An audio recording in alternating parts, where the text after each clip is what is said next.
चलिए फिर अब आगे बढ़ते हैं और बात करेंगे बाज़ार की। श्रेया वीर में रहेंगे अगले 1.5 घंटे आपके साथ।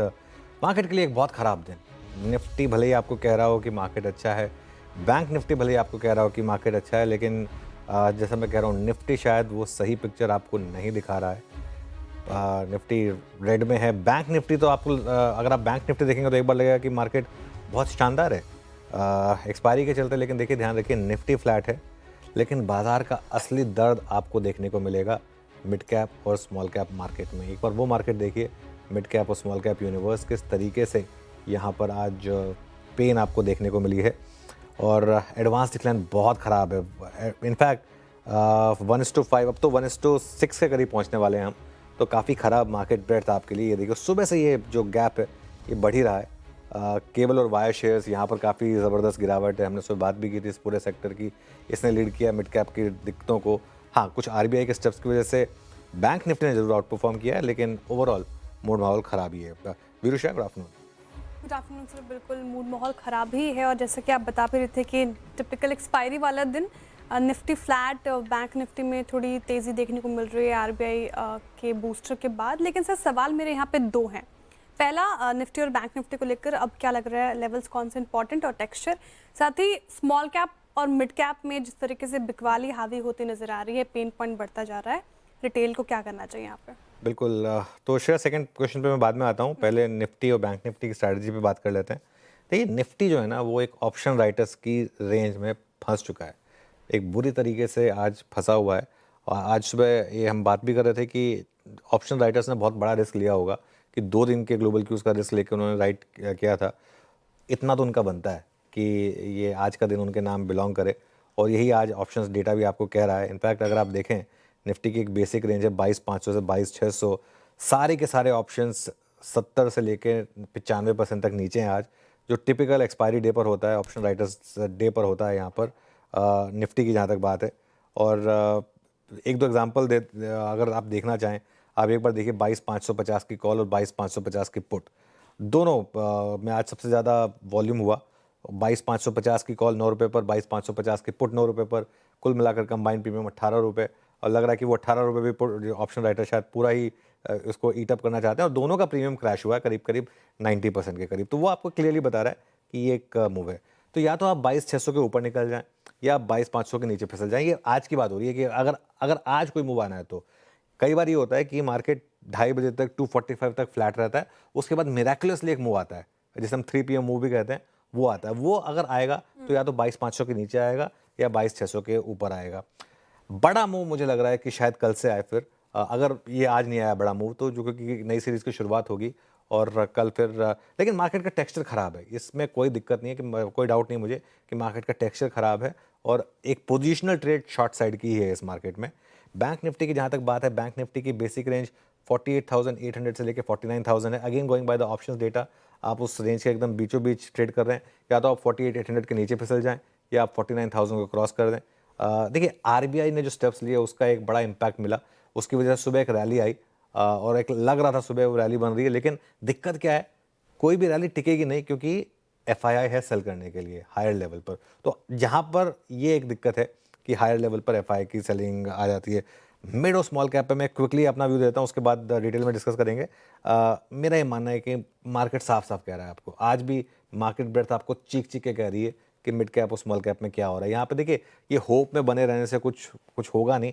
हाँ, मैं ये नहीं कहता कि सब कुछ लॉक स्टॉक एंड बैरल बेच दीजिए, लेकिन कुछ स्टॉक्स को तो आपको बेचना पड़ेगा, इवन इस प्राइस पे भी बेचना पड़ेगा कुछ स्टॉक्स को, तो क्योंकि वरना वो यहाँ से भी, जैसे आज सुबह देवीना जी कह रही थी ना, कई स्टॉक शून्य में विलीन हो जाते हैं, तो यहाँ से भी कई स्टॉक्स देंगे। हाँ, कुछ स्टॉक्स हैं जो यहाँ से आपको एक मोमेंटम अच्छा दे रहे हैं और दे सकते हैं, उन पर आप फोकस कर सकते हैं। उसको हम कुछ देर में डिटेल में डिस्कस करेंगे। वीरू के पास चलते हैं। Veeru, good afternoon. Good afternoon Anuj. कुछ स्टॉक्स जो कि सिर्फ अगर आप देखें आज के न्यूज़ फ्लो के नहीं, अगर आप सिर्फ उनके स्ट्रक्चर को देखें, उनके पूरे मंथ की प्राइस परफॉर्मेंस को देखें, उनकी रोल ओवर कॉस्ट को देखें, इन तीनों पैमानों पे इंप्रेस कर रहे हैं। उसमें नो डाउट सबसे पहले ऊपर आता है बजाज फिनसर्व। खैर ट्रिगर भी था आज एनबीएफसीज के लिए, लेकिन मैं मोटे तौर पे उस ट्रिगर से पहले भी इसके स्ट्रक्चर पर अगर फोकस करूँ तो वो था स्ट्रॉन्ग स्टेबल। बजाज फाइनेंस आज ऑल टाइम हाई पे, डे हाई पर, और अच्छी बात यह है आपकी स्क्रीन पे ये चेंज इन ओवाई दिखाई देगा मार्च का। 18.87 लाख शेयर जुड़े और अच्छी बात यह है कि पुट राइटर्स भी इसके साथ ऊपर आ रहे हैं, मतलब एक बेयर फेज में एक स्टॉक का ऑल टाइम हाई पे होना along with put writers conviction, बहुत अच्छे स्टैट्स बजाज फिनसर्व के, इवन बजाज फाइनेंस की भी, बट ज़्यादा इंप्रेस कर रहा है फाइनेंस। उसके बाद देखिए आइए आप एसबीआई कार्ड्स।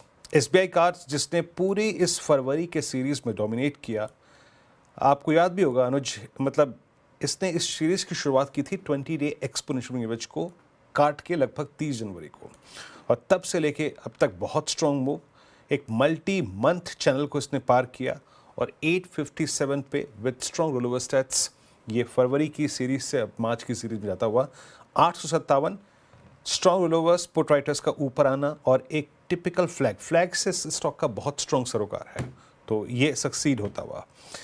केमिकल बास्केट से ऑल्दो मैं शायद यूपीएल ही पिक कर सकता था, लेकिन मैं एसआरएफ को पिक करूंगा क्योंकि एसआरएफ एक बहुत ही क्रिटिकल जंक्चर को होल्ड कर रहा था, लेवल को होल्ड कर रहा था। इसमें फ्लैग का ब्रेकआउट हमने देखा था समझ लीजिए 28 जनवरी को, उसके बाद एक वर्टिकल राइज और अगेन उसी पैटर्न के अंतर्गत एक स्लोपिंग डाउनवर्ड चैनल से बाहर निकलता हुआ 2850 पे strong long buildup 78.39% roll over हो चुके हैं, और एक ऐसी सीरीज जिसमें अच्छी इसने प्राइस परफॉर्मेंस थी। एक एसआरएफ हो गया, एसबीआई कार्ड्स, बजाज फाइनेंस, और मैं एक स्टॉक और रखूंगा, दैट्स आई थिंक चंबल। पूरे इस सीरीज में मैंने बड़ा कंस्ट्रक्टिव और पॉजिटिव व्यू रखा था इस स्टॉक पे 751 पे 571 पे ऑल टाइम हाई पे। आज इसने अपना जून 2024 के स्विंग हाई को रिविजिट कर लिया। उस दिन क्लोज नहीं आया था, एक दिन पहले भी इसने एक स्विंग दिया था 21 फरवरी को, लेकिन क्लोज नहीं आया था, लेकिन आज एक ऑल टाइम हाई ट्रैजेक्टरी पे ट्रेड करता हुआ 18.96। आप देखिए फब में कितने शेड हुए और जनवरी ये मार्च में कितने ऐड हुए, यानी फ्रेश लॉन्ग बिल्डअप काफ़ी अच्छा खासा आपको नज़र आ रहा है मार्च की सीरीज में। तो ये 4 काउंटर्स जो कि बहुत इंप्रेस कर रहे हैं, फ्यूचर स्टैट्स, ऑप्शन स्टैट्स और रोलओवर के आधार पे। पर अनुज आज के सेशन को हम बचा तो रहे हैं, मतलब आप समझ लीजिएगा कि 22,500 का वो पुट राइटर बड़ा है और एफआईएस की भी पुट शॉर्ट थी, बट आज के सेशन में आप निफ्टी आईटी को कैसे रीड करेंगे? इसने आज फिर पेन दिखाया, निफ्टी बैंक डाउनसाइड को थोड़ा रिस्ट्रिक्ट भी कर रहा है, ट्रिगर भी था, खबर भी थी, but reading on Nifty IT Anuj इस वक्त? देखिए Biru, I think Nifty IT में कुछ तो चेंज हुआ है।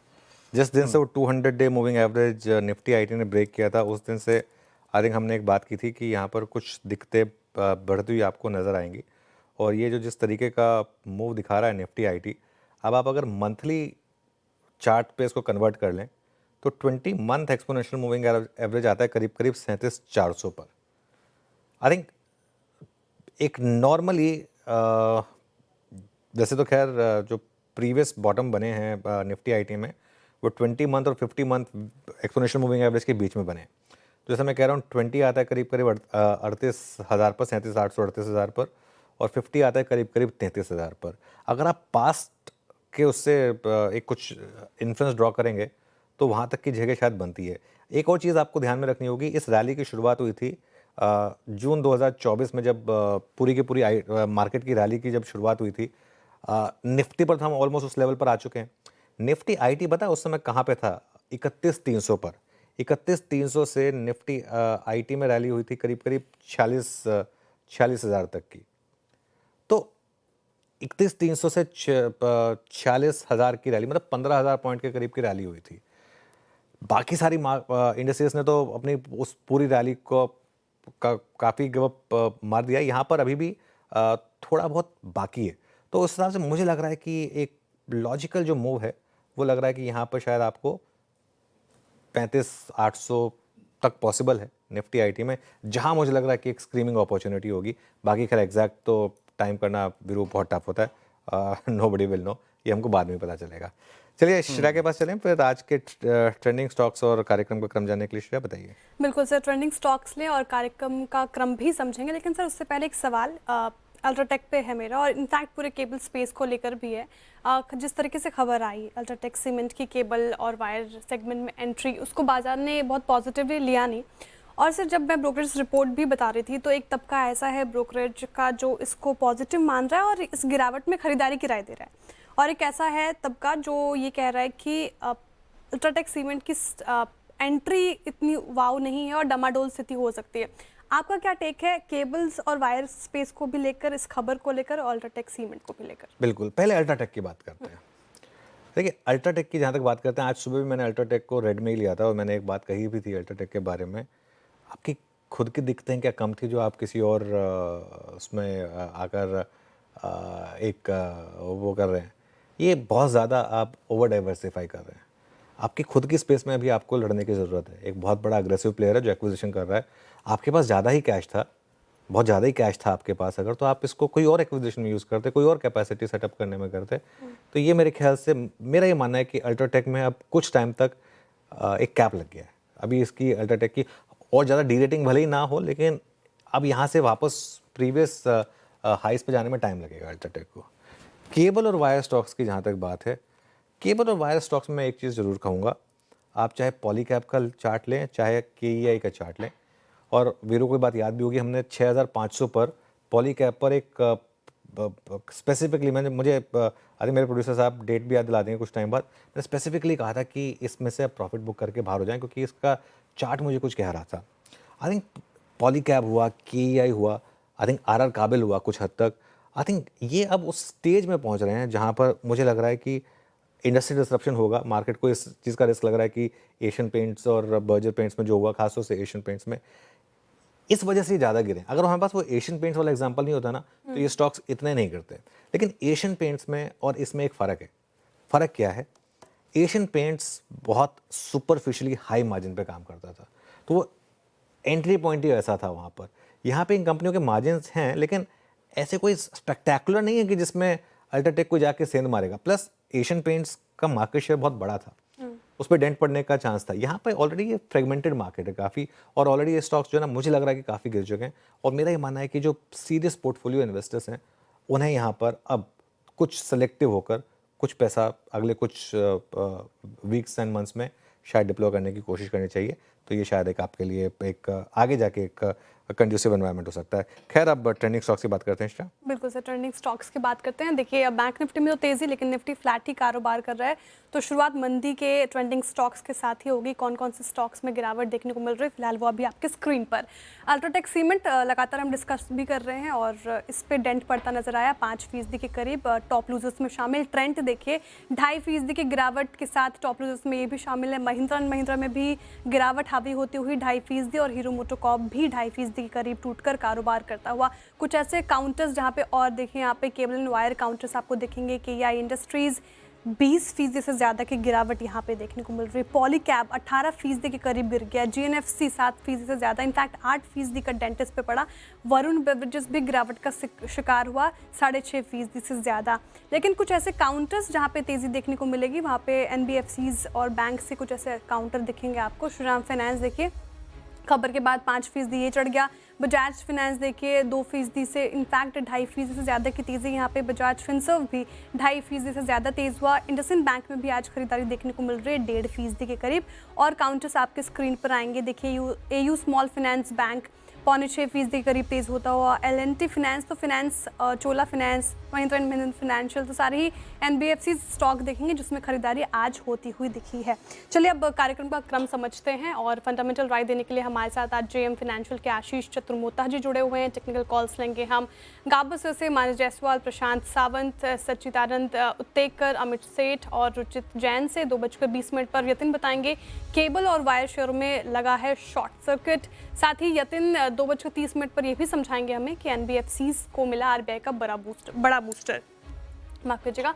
2:35 पर लक्ष्मण बताएंगे आपको सेबी का नया चेयरमैन कौन होगा। 2:45 पर वीरू बताएंगे आपको रोल ओवर से क्या मिल रहे हैं संकेत। 2:50 पर मार्केट बिग वॉइस में हमारे साथ होंगे एलेक्सर इक्विटीज़ के डायरेक्टर दीपिन मेहता जी। और 3:05 पर हम यतिन सर समझेंगे डीलिंग रूम में क्या कुछ संकेत आ रहे हैं वहाँ से। 3:10 पर अनुसार से लेंगे कल के लिए स्ट्रैटेजी, और 3:15 पर लेंगे STBT ABC ST call. Okay, चलिए हमारा पैनल तैयार है और अब हम ट्रेड्स की शुरुआत करेंगे। गुड आफ्टरनून गावा सर, बताइए क्या ट्रेड ले रहे हैं इस समय?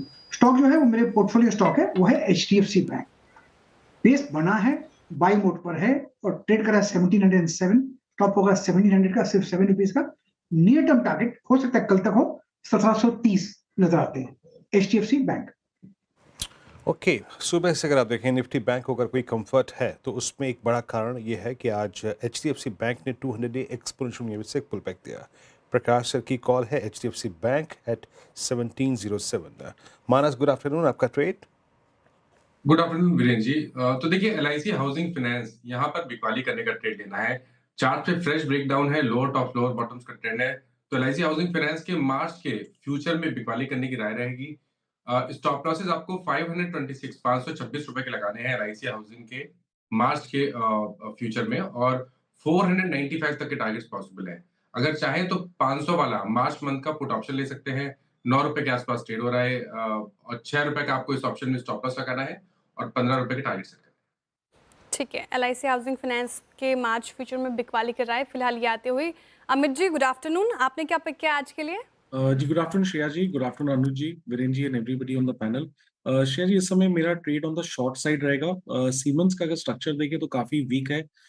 सीमेंस करंटली ट्रेड कर रहा है 4706 पे। स्टॉक में कंटिन्यूअसली लोअर लो लोअर हाइस बन रहे हैं और की मूविंग एवरेजेस के नीचे ट्रेड कर रहा है, और इसने अपना रीसेंट स्विंग लो ब्रेक किया और एक कंटिन्यूअस वीकनेस है यहाँ पे। तो मार्च के फ्यूचर्स को शॉर्ट करना है। मार्च का फ्यूचर्स करंटली 4710 के आसपास ट्रेड कर रहा है। उसे शॉर्ट करें फॉर टारगेट ऑफ 4600, और हमारा स्टॉप लॉस रहेगा 4770 का। ओके, चलिए आप चलते हैं सचिन के पास। Sachin, good afternoon. सचिन, आपने क्या ट्रेड लिया? गुड आफ्टरनून जी, good afternoon Virendra, and good afternoon to all the panelists. यहाँ पर थ्रू आउट द सीरीज सारे रियल एस्टेट स्टॉक्स पे दबाव रहा है, एंड यहाँ पर एक काफी अच्छा लो टॉप लो बॉटम स्ट्रक्चर है। ओबेरॉय रियल्टी में जिस तरीके से एक पैटर्न शेप अप हो रहा है, एक डाउनवर्ड स्लोपिंग फ्लैग है, जिसका ब्रेकडाउन 1550 लेवल के आसपास एग्जिबिट हुआ था। तो यहाँ पर मार्च के फ्यूचर्स में बिकवाली करने की ही सलाह होगी। अभी भी इतनी बड़ी गिरावट के बावजूद भी ये स्टॉक अपने ओवरसोल्ड टेरिटरी में पहुंचा नहीं है, तो आई थिंक थोड़ा सा स्कोप है ऑन द डाउन साइड। 1455 के ट्रेडिंग टारगेट के लिए यहाँ पर फ्रेश शॉर्ट्स ऐड करने की सलाह होगी। स्टॉप लॉस आपको 1535 पे लगाना है on a closing basis, and बिकवाली करनी है मार्च सीरीज के फ्यूचर्स में।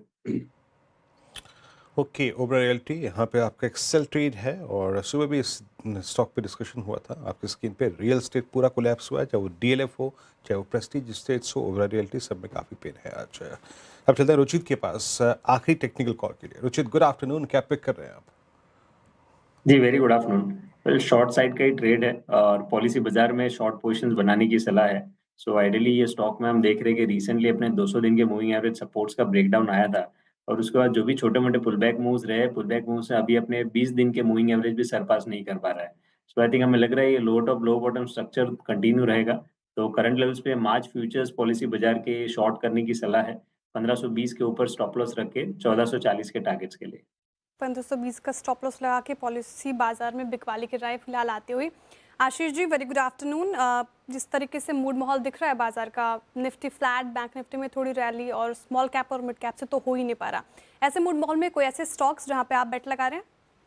गुड आफ्टरनून श्रेया, बिल्कुल। देखिए, तो जहाँ तक के स्पेस का सवाल है, हमने काफ़ी चर्चा की बैंकिंग और NBFC स्पेस के पिछले कुछ दिनों में। और मुझे लगता है कि एक बहुत ही क्लियर लीडरशिप जो है वो इस स्पेस से इमर्ज होकर आ रही है, और जिस तरह से अब RBI ने भी एक अच्छा खासा सपोर्ट थ्रू रेपो रेट के थ्रू भी दिया, और हमने देखा कि अब कैसे रिस्क वेट के अंदर में भी हम कमी करने की बात जो चल रही है, ये कहीं ना कहीं पूरे जो NBFC स्पेस है उनके लिए काफ़ी पॉजिटिव रहेगा। और यहाँ पे हमने Cholamandalam finance, Shriram Finance, Bajaj twins की काफ़ी बात की, और मुझे लगता है ये ट्रेंड अभी भी वहाँ पे बरकरार रहेगा। अगर से एक नया सेक्टर जो मुझे लगता है कि स्ट्रेंथ काफ़ी अच्छी दिखा रहा है, उसमें स्पेशलिटी केमिकल है, और वहाँ पर पे मुझे लगता है हमारी जो टॉप पिक रहेगी वो रहेगी SRF। As a disclosure, SRF हमारे पोर्टफोलियोज में भी बना हुआ है एज अ PMS पिक। तो हमें लगता है कि ये स्टॉक काफ़ी अच्छा लग रहा है। उसके कई कारण है। एक तो ये जो पिछले 4 सालों में कंपनी ने केपेक्स की, ये बहुत ज़बरदस्त एक केपेक्स कंपनी ने किया। करीब-करीब अभी भी आप देखेंगे पिछले 2-3 सालों में तो 17,000 करोड़ का capex almost speciality chemical segment के अंदर में कंपनी ने किया, और 2 से 3,000 करोड़ का केपेक्स दूसरे बिज़नेसेस के अंदर में SRF ने किया। इसकी वजह से ये हो रहा है कि जहाँ पर पे स्पेशलिटी केमिकल में एक प्राइसिंग प्रेशर बना हुआ है, उसके बावजूद भी कंपनी का जो बिज़नेस है वो ग्रो करेगा क्योंकि कैपेसिटी एडिशन जो है वो काफ़ी अच्छे वो पूरे बिज़नेस को ऑलमोस्ट डबल कर सकती है। दूसरी बात हमें लगता है कि करीब 5 से 7 एक्टिव इंग्रीडिएंट्स है जिसके अंदर कंपनी काम कर रही है और जो आने वाले 2 से 3 सालों में जिनके नंबर्स आना शुरू हो जाएँगे, तो वो भी मुझे लगता है कि एक बहुत अच्छा आने वाले समय में ग्रोथ फार्मा स्पेस जो है वो बनता हुआ एसआरएफ के लिए नज़र आएगा।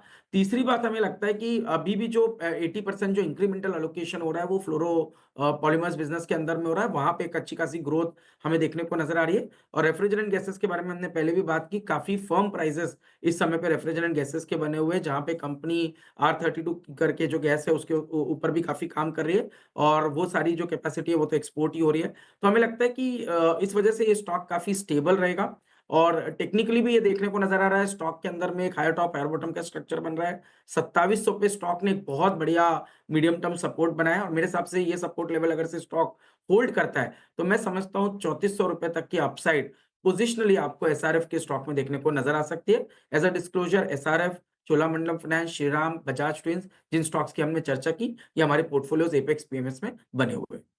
ओके, मीनवाइल अब एक बार स्टॉक देखते हैं हम जरा वरुण बेवरेजेस का, और कुछ ज़्यादा ही बड़ी गिरावट इसमें आ रही है वरुण बेवरेजेस में इस समय। देखिए आप 6.5% नीचे है ये स्टॉक और ये पूरी की पूरी गिरावट एक्चुअली आई है पिछले 2 महीने में। 3 महीने का अगर आप चार्ट देखेंगे और 3 महीने का डाउनफॉल देखिए ज़रा इसका स्टॉक का, और करीब करीब 27% के करीब ये गिरा अपने हाई से। आशीष, गुड आफ्टरनून। आशीष, आपके पोर्टफोलियो में है क्या वरुण बेवरेजेस? अगर नहीं तो इस स्टॉक पर कोई व्यू है क्या? नहीं, बिल्कुल है अनुज, ये स्टॉक हमारे पोर्टफोलियो में है और ये स्टॉक हमें डेफिनेटली आज जो गिरावट आई है वो काफ़ी अच्छा खासा एक डिप हमें देखने को मिल रहा है और स्टॉक एक और चीज़ है जो टेक्निकली भी हम देखते हैं, स्टॉक अपने सभी इंपॉर्टेंट एवरेजेस के नीचे ट्रेड कर रहा है। अब मुझे लगता है कि एक जो अर्बन कंजम्पशन में थोड़ी जो स्लो डाउन है उसका भी इम्पैक्ट वरुण बेवरेजेस के अंदर में देखने को नजर आ रहा है। दूसरा जो कैंपा का जो एग्रेसिव एक ब्रांडिंग हो रही है उसका भी कहीं ना कहीं इम्पैक्ट, कंपटीशन इंटेंसिटी जो है वो काफी बढ़ रही है और उसका भी इम्पैक्ट वरुण बेवरेजेस पे आ रहा है। But in the longer term हमें लगता है कि जिस तरह से कंपनी ने काफी अच्छे केपेक्स की है और जिस तरह से हमने देखा है कि इनके जो प्रोडक्ट है उसके अंदर में काफी एक स्ट्रॉन्ग वॉल्यूम ग्रोथ हमें पिछले कई क्वार्टर्स में देखने को नजर आई है, तो कहीं ना कहीं मुझे लगता है कि ये जो डिप है ये एक बहुत अट्रैक्टिव अपॉर्चुनिटी बनेगी लॉन्ग टर्म इन्वेस्टर्स को खरीदने के लिहाज से। तो मैं समझता हूँ कि अगर से स्टॉक डिप में आपको 400-410 की ट्रेजेक्टरी में मिलता है तो ये बढ़िया लेवल होंगे जहां पे लॉन्ग टर्म इन्वेस्टर अपनी पोजीशंस को एवरेज कर सकते हैं। बट डेफिनेटली हमारे पोर्टफोलियोज में पोजीशन बनी हुई है और हमने इसमें कोई अभी तक के एग्जिट नहीं किया है। उल्टा कोई डिप आएगी तो हमें लगता है कि हम वहां पर इस स्टॉक के अंदर में अपनी पोजीशंस को एवरेज करेंगे। जी, नो डाउट। अभी जो अनुज ने स्पॉट किया वरुण बेवरेजेस, कल भी इसमें काफ़ी शॉर्टिंग हुई थी, आज भी शॉर्टिंग काफ़ी हुई है, इनफैक्ट शॉर्ट रोलोवर्स हैं।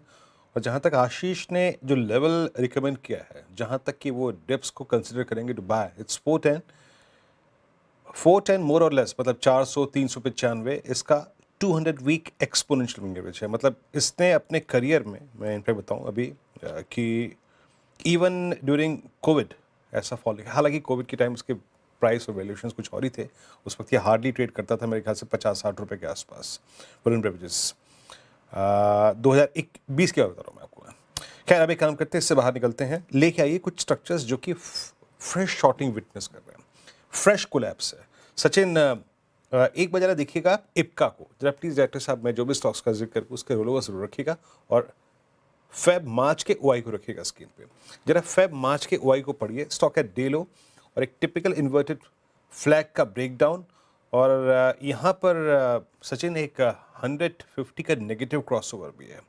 एक बेस टूटा है जो कि 28 जनवरी से परसिस्ट कर रहा था। And look at shorting in derivatives, मतलब आज भी इसके फेब फ्यूचर्स पे शॉर्टिंग हुई है, वहाँ ओआई शेड नहीं हुआ। आपका व्यू क्या है? मीन कहाँ जा रहा है ये स्टॉक का? अगर किसी के शॉर्ट ग्रिप में है तो कहाँ तक ट्रेल करना चाहिए इसको? वीरेंद्र जी, डेफिनेटली इसे रोल ओवर करना चाहिए ऑन द शॉर्ट साइड अगर किसी की एग्जिस्टिंग शॉर्ट पोजीशन है।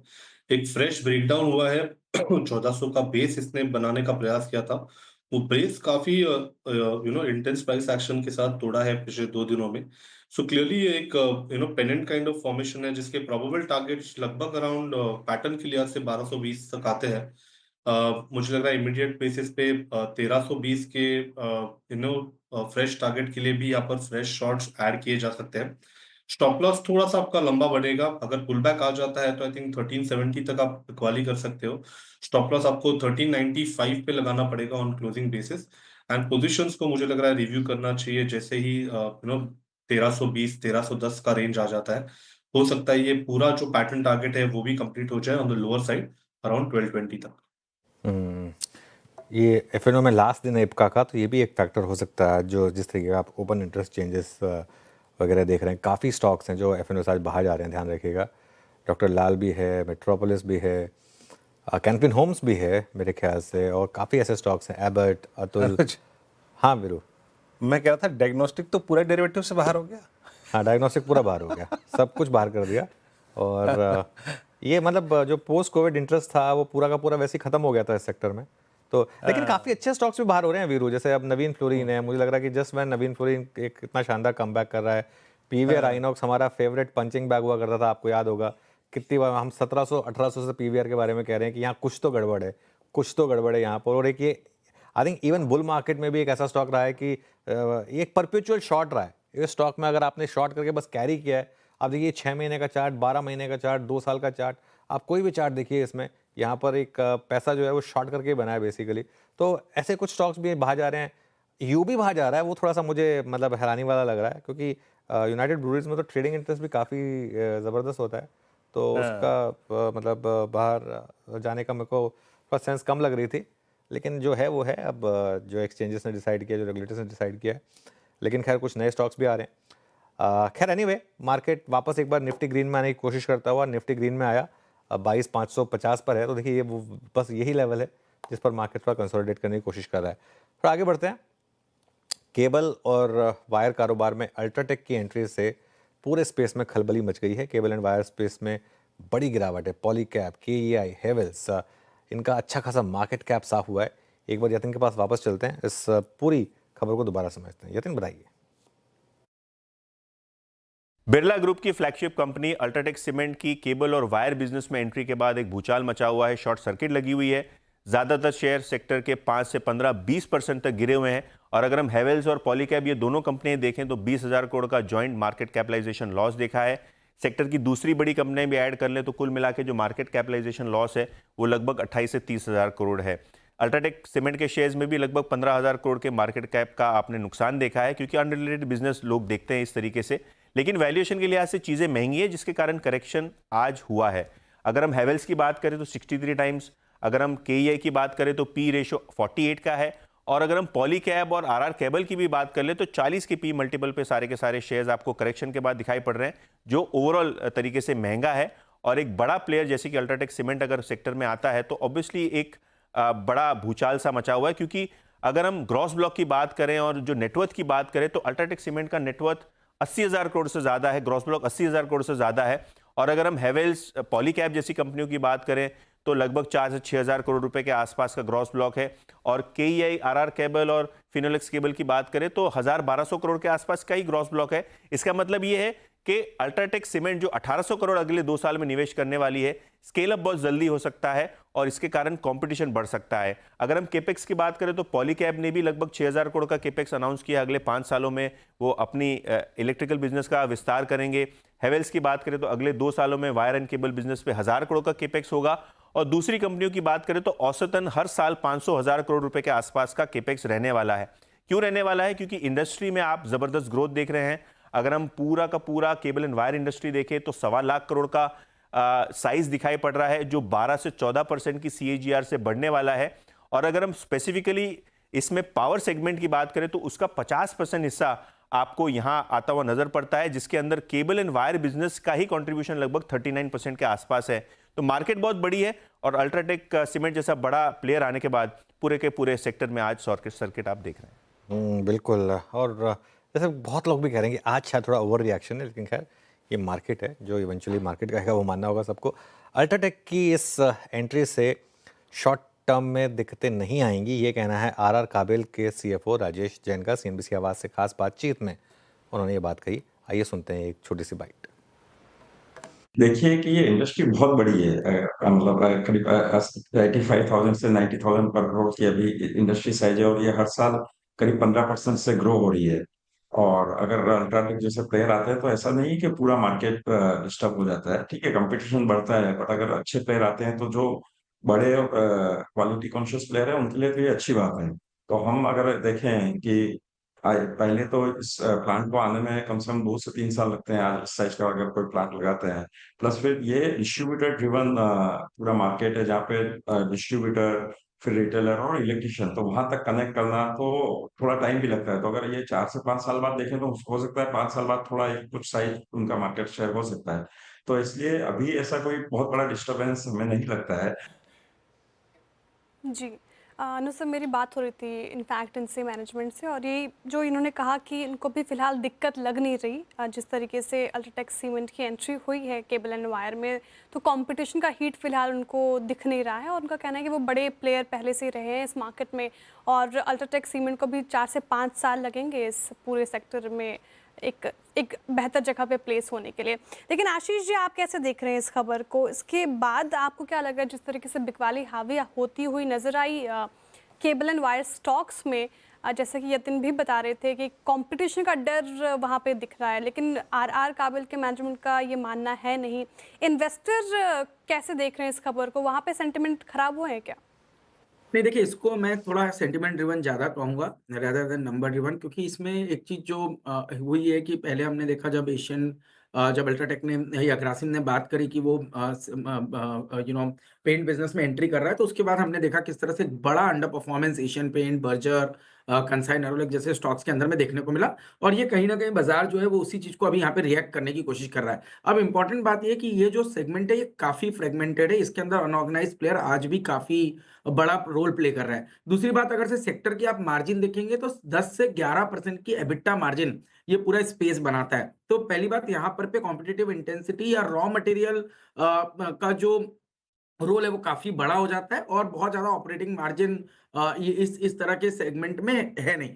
तीसरी बात जो हमें लगता है कि सबसे बड़ी बात है कि यहाँ पर जो इन्फ्लुएंसर्स है, वो आप देखेंगे कि केबल एंड वायर के अंदर में जो इन्फ्लुएंसर्स है वो इलेक्ट्रिशियंस है, जबकि आप देखेंगे पेंट बिजनेस के अंदर में वो चीज़ थोड़ी-सी डिफरेंट थी। या अगर से आप सीमेंट की बात करें तो वहाँ पे कॉन्ट्रैक्टर्स जो है वो बहुत बड़े इन्फ्लुएंसर्स होते हैं। तो जो इस सेगमेंट है उस पर कोई बहुत बड़ा अल्ट्राटेक का हम कहें से है या बहुत बड़ा इन्फ्लुएंस है, वैसा है नहीं। तो उसकी वजह से मुझे लगता है कि ये थोड़ा-सा बाज़ार ने ज़रूरत से ज़्यादा इन स्टॉक्स की पिटाई कर दी, और कहीं न कहीं मुझे लगता है कि पॉलीकैब, केईआई जो इंडस्ट्री लीडर्स हैं और बहुत ही अच्छी तरह से इनके अंदर में हमने देखा है कि मार्जिन्स जो है वो 11% के आस-पास ज़रूर बनाते हैं, पर एसेट टर्न काफ़ी अच्छा है। तो ये कंपनियाँ मुझे लगता है कि उभर के वापस आएगी। तो हमें तो लगता है कि पॉलीकैब, केईआई अगर से थोड़ी और गिरावट दिखाएँ तो बहुत ही अट्रैक्टिव बाइंग ज़ोन में ये स्टॉक आ जाएँगे। जहाँ तक कि डिस्क्लोज़र की बात है, पॉलीकैब, केईआई ये दोनों ही स्टॉक हमारे पोर्टफोलियोज़ में बने हुए हैं। थोड़ा और डेंट पड़ेगा तो अट्रैक्टिव लगेगा फिलहाल। लेकिन अमित जी, आप बताइए, पॉलीकैब और केईआई इंडस्ट्रीज कैसे प्लेस्ड हैं ये चार्ट पे? और गिरावट का इंतजार करें फिर लिया जाए, लेकिन या फिर अभी जिस तरीके से गिरावट देखने को मिल रही है लेने लायक है ये स्टॉक्स? जी श्रेया जी, आज के सत्र में तो काफी वीकनेस देखी है, बिकॉज एक न्यूज बेस्ड इवेंट हुआ है, और काफी अगर हम दोनों ही चार्ट के स्ट्रक्चर्स देखें, पॉलीकैब और केआई इंडस्ट्रीज, तो यहाँ पे जो कैंडल बनी है that is having a lot of volume. तो it's an avoid. Long side पे तो बिल्कुल अभी लेने की सलाह नहीं है, क्योंकि अगर कोई बेस बनता भी है तो उसमें टाइम लगता है, और मेरे हिसाब से इसको अवॉइड ही करना चाहिए, बिकॉज काफी भारी गिरावट हमने देखी है, और आगे कैसे प्ले आउट करता है तो स्टॉक को थोड़ा टाइम देना चाहिए। ओके, के इंडस्ट्रीज़, यहाँ पे हमने काफ़ी सेगमेंट से बात करी, हमने एफएमसीजी पे बात की, हमने उसके बाद केबल्स एंड वायर से बात करी। अब टच करते हैं ऑटो को, क्योंकि जरा निफ्टी ऑटो लेके आइए 21,280। इसका मतलब ये है कि हम 24 फरवरी के लो को तोड़ रहे हैं, और 24 फरवरी के लो को तोड़ रहे हैं बड़े नेगेटिव क्रॉसओवर्स। यानी अब आप समझ लीजिएगा कि 200 को 50 पहले क्रॉस कर चुका था नेगेटिव साइड पे, अब 100 भी क्रॉस कर रहा है। और मैं कुछ देर के लिए इसको वीकली पर ट्रांसलेट करूं तो we are heading towards 100 week exponential moving average. थोड़ा पहले एक टेक्निकल सेंस लेते हैं, फिर उसके बाद आएंगे फंडामेंटल्स पे, आशीष से बात करेंगे। मानस, एक एमएनएम की रैली पंचर हुई, आप एमएनएम स्क्रीन पे लेके आइए प्लीज़ ज़रा। एमएनएम अब करीब 2720 पे, और आज फिर रिवर्सल आया, फिर 200 EMA के नीचे, ये चार्ट खराब हो गया। इस पर हम डिस्कशन काफ़ी कर चुके हैं, लेकिन मेरा इंटरेस्ट था मारुति पे, जिस पर मैं प्रश्न आशीष से भी पूछूंगा। मारुति जिसमें रैली पंचर हुई फर्स्ट वीक ऑफ फेब में, एक बार ओलोवर्स के स्टैट्स रखिएगा स्क्रीन पे। 20 EMA सरेंडर हुआ, 1020 का क्रॉसओवर नेगेटिव, अभी तक 50 को डिफेंड कर रहा है। आप मारुति को कैसे अपने ट्रेड में इंडल्ज कर रहे हैं, मतलब क्या अप्रोच रख रहे हैं मारुति पे आप? देखिए, मेरा समझना है कि अगर आपके पास 3 से 6 महीने का समय हो, तो मारुति में पोज़ीशन को होल्ड करना चाहिए। क्योंकि जो मीडियम टर्म चार्ट लगते हैं, वो चार्ट है वो बेहतर लगते हैं। और पहले भी हमने यहाँ पर अंडर परफॉर्मेंस देखा, लेकिन स्टॉक ने भी कुछ टाइम पहले एक बढ़िया रैली दिखाई थी। 13,500 के आसपास के लेवल्स दिखाए थे, उसके बाद स्टॉक करेक्ट हुआ। तो केवल इसे एक करेक्शन की तरह देखें, 11,800 के ऊपर जब तक ट्रेड करता रहे, तब तक आप 3 से 6 महीने के लिए स्टॉक को होल्ड कर सकते हैं।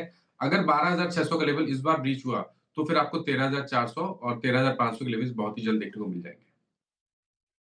अच्छा, ये मारुति पे व्यू था। इस पे एक प्रश्न लेते हैं हम आशीष से। आशीष, मुझे याद है अपने अपने मेरे ख्याल से पीएस में इसकी होल्डिंग को लेकर मारुति पे डिस्कशन किया भी था। जो करंट रैली पंचर हुई है उसमें एक एमएनएम है, क्योंकि टाटा मोटर्स पहले से वीक था। मारुति की रैली पंचर हुई है, और Ashok Leyland on the contrary अगर आप देखें तो कमर्शियल व्हीकल सेगमेंट में इज डूइंग वेल, वहाँ पे अर्निंग्स भी बहुत अच्छी थी। आपने कुछ शफल किया है कि अपने पीएमएस में, और क्या मारुति को इस प्राइस डैमेज के बाद, एमएनएम को इस प्राइस डैमेज के बाद आप लोगों ने ऐड किया है क्या इस प्राइस पे? ये देखिए, स्टॉक तो हमारे पास दोनों ही है, मारुति भी है और एम&एम भी है, पर मुझे लगता है कि मारुति इस समय कंपैरेटिवली आपको बेटर स्ट्रेंथ दिखा रहा है। उसके 2-3 कारण हैं। एक तो टेक्निकल, जैसे अभी थोड़ी देर हम बात भी चल रही थी कि स्टॉक कंटिन्यूअसली 50 और 200 डे दोनों मूविंग एवरेज के ऊपर कंटिन्यूअसली टिका हुआ है। तो पहले तो वहाँ पे स्ट्रेंथ प्राइस बिहेवियर पे देखने को नज़र आ रही है। अब ये क्यों हो रही है? क्योंकि एक तो जो एसयूवी सेगमेंट में इन्होंने नए लॉन्चेस किए हैं, उसका भी एक कहीं न कहीं इनको अच्छा रिस्पॉन्स मिलेगा। दूसरी बात, जो ईवी के अंदर में अभी कुछ लॉन्चेस किए, और ईवी के अंदर में हमारा जो मानना है कि टेस्ला के आने के बाद भी कहीं न कहीं जो एंट्री लेवल कार्स होंगी ईवी सेगमेंट में, उसके अंदर कोई बहुत बड़ा कॉम्पिटिशन हमें नहीं लगता कि टेस्ला से देखने को नज़र आएगा। तो उसकी वजह से जो प्राइस करेक्शन आ भी रहा है, वो एक सेंटिमेंट ड्रिवन ज़्यादा है। तो मुझे लगता है कि मारुति, क्योंकि कहीं न कहीं जो गाड़ियों का उनका जो प्राइस आएगा, वो थोड़ा एंट्री लेवल पे रहेगा, और उसकी वजह से कोई बहुत बड़ा डेंट टेस्ला की वजह से उसको लगता हुआ नहीं दिखेगा। तीसरा हमारा मानना है कि रूरल जो इकोनॉमी है वो थोड़ा-सा पिकअप होते हुए नज़र आएगी, क्योंकि कहीं न कहीं अच्छे मॉनसून्स की एक्सपेक्टेशन है, जिसका अगेन बेनिफिट मारुति को मिलेगा, क्योंकि टियर 3, टियर 4 में कहीं न कहीं मारुति की लीडरशिप बहुत स्ट्रॉन्ग है। तो इन सबको देखते हुए मुझे लगता है कि मारुति हमारी एक प्रिफर्ड बेट रहेगी पूरे ऑटो सेगमेंट के अंदर में। जहाँ तक कि महिंद्रा का सवाल है, देखिए वहाँ पर पे प्राइस डैमेज हो चुका है।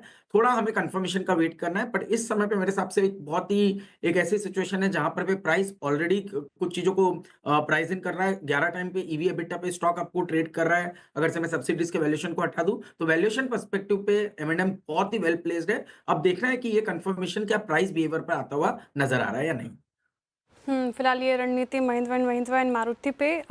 लेकिन एक और सेक्टर की बात करते हैं, इनफैक्ट रियल्टी सेक्टर की बात करते हैं। और रियल्टी सेक्टर लगातार चौथा सेशन है जब इस पर डेंट पड़ता हमें नज़र आ रहा है। 2% से ज़्यादा ये देखिए सेक्टर 2.5% के इनफैक्ट गिरकर कारोबार करता हुआ। टॉप लूजर्स में शामिल है प्रेस्टिज स्टेट्स। प्रेस्टिज, हालांकि ओबरॉय रियल्टी सेल की कॉल आई है सचिन जी की तरफ से। रुचित जी, मैं आपसे जानना चाहूँगी, प्रेस्टिज स्टेट कैसा लग रहा है ये स्टॉक चार्ट्स पे? जिस तरीके से गिरावट हावी होती हुई दिखी हमें पिछले कुछ दिनों में रियल्टी सेक्टर को लेकर, इस स्टॉक में अभी फिलहाल हाथ लगाना चाहिए? जी नहीं, I think Anuj ji, under performance थोड़े समय और कंटिन्यू रह सकता है। प्रेस्टीज एस्टेट्स में भी एक लोअर टॉप लो बॉटम का स्ट्रक्चर जो फॉर्म हो रहा है ब्रॉडर मार्केट्स के साथ साथ, वो अभी भी कंटिन्यूड है। और नो मेजर सपोर्ट, अगर मैं थोड़ा mid to long term charts देखता हूँ, तो वीकली 200 डेमा सपोर्ट आ रहा है 965 के आसपास, जो करंट लेवल से भी काफी दूर है। सो आई थिंक मे बी 965 970 के आसपास, वो सपोर्ट के आसपास आता है तो कुछ काउंटर ट्रेड लेने के लिए वहां पे रिव्यू किया जा सकता है। बट करंट लेवल से तो नहीं लगता है कि कोई भी रिवर्सल इमीडिएट टर्म्स में देखे जाएंगे। अभी फिलहाल अवॉइड करंट लेवल से कोई रिवर्सल की उम्मीद नहीं कर रहे हैं रुचित जी। लेकिन चलिए अब एक और स्पेस की बात करते हैं, एनबीएफसी स्पेस की बात कर लेते हैं। आरबीआई से राहत के बाद छोटे बैंक, और इनफैक्ट आप देखेंगे कि एनबीएफसीज में भी अच्छी तेजी देखने को मिल रही है। आज के सत्र में आरबीआई ने बैंकों की ओर से एनबीएफसीज को दिए जाने वाले लोन पर रिस्क वेटेज 125% से घटाकर 100% किया है। इसका क्या होगा असर, बताने के लिए यतिन जी जुड़े हुए हैं। यतिन जी बताइए। तो आरबीआई की तरफ से एक बड़ी खबर आ रही है, क्योंकि आरबीआई ने जो बैंक के एमएफआई एक्सपोजर पे रिस्क वेट कम किया है, उसका फ़ायदा बहुत सारे एनबीएफसीज को और फाइनेंशियल इंस्टीट्यूशंस को होता हुआ नज़र पड़ रहा है। इनफैक्ट अगर हम आरबीआई की बात करें तो जो बैंक्स का एमएफआई एक्सपोजर है उसका रिस्क वेट 125% से घटा के अब 100% कर दिया गया है। इससे एनबीएफसीज को ज़्यादा से ज़्यादा लोन बैंक्स मुहैया करा पाएंगी। और यही नहीं, अगर हम लिक्विडिटी की बात करें, मार्जिन की बात करें, तो एनबीएफसीज की ओवरऑल हेल्थ में और ओवरऑल मोमेंटम में इसको बढ़त मिलती हुई नज़र पड़ेगी। नोमुरा का मानना ये है कि जो क्रेडिट फ्लो है बैंक्स टू एनबीएफसीज ये इंप्रूव होगा इस स्टेप के बाद। इनफैक्ट जो कैपिटल रेशियोज हैं काफ़ी सारे बैंक्स के ये इंप्रूव होते हुए दिखाई पड़ेंगे, क्योंकि एमएफआई में स्ट्रेस हमने पिछले 2 क्वार्टर्स में काफ़ी ज़्यादा बढ़ता हुआ देखा है। इनफैक्ट अगर हम बंधन बैंक की बात करें, एयू स्मॉल फाइनेंस बैंक की बात करें, इंडसइंड बैंक की बात करें, तो ये वो लार्ज प्लेयर्स हैं जिनको बेनिफिट होगा। इसके अलावा एल&टी फाइनेंस और पिरामल एंटरप्राइजेज जैसे काउंटर्स में भी आप अच्छा खासा मोमेंटम देख रहे हैं। तो ओवरऑल आरबीआई के कदम जो है एनबीएफसी के लिए काफ़ी अहम माने जा रहे हैं और एक बड़ी राहत की तरीके से इसको देखा जा रहा है। इतने शुक्रिया इस पूरी खबर को समझाने के लिए, इस डेवलपमेंट को समझाने के लिए और रिस्क वेट हेज करना और आज पूरे एनबीएफसीज का और बैंक्स का इस खबर पर रिएक्ट करना। बट देखिए जितनी स्ट्रॉन्ग खबर थी शायद हम किसी और दिन होते अगर या फिर किसी अच्छे फेस में होते तो निफ्टी और बैंक जो सारे स्टॉक्स हैं इंडेक्स जो है वो काफ़ी अच्छा चला होता, लेकिन आज वो माइलेज क्रिएट नहीं हो पाया। बट स्टिल इसमें कोई राय नहीं है कि एनबीएफसीज आज के इस बाजार में सबसे स्ट्रॉन्ग धड़ा है। लुक एट B2, दोबारा रिपीट नहीं करूंगा, बट चोला की डिस्कस कर लेते हैं। चोला करीब 4.5% ऊपर। चोला पे एक बहुत स्ट्रॉन्ग फ्लैग ब्रेकआउट है। प्रशांत इस कार्यक्रम में जुड़ चुके हैं। अब प्रशांत, चोला पे आपका टेक और आपका इस वक्त का खुद का ट्रेड क्या रहेगा, क्या रिकमेंड कर रहे हैं आप?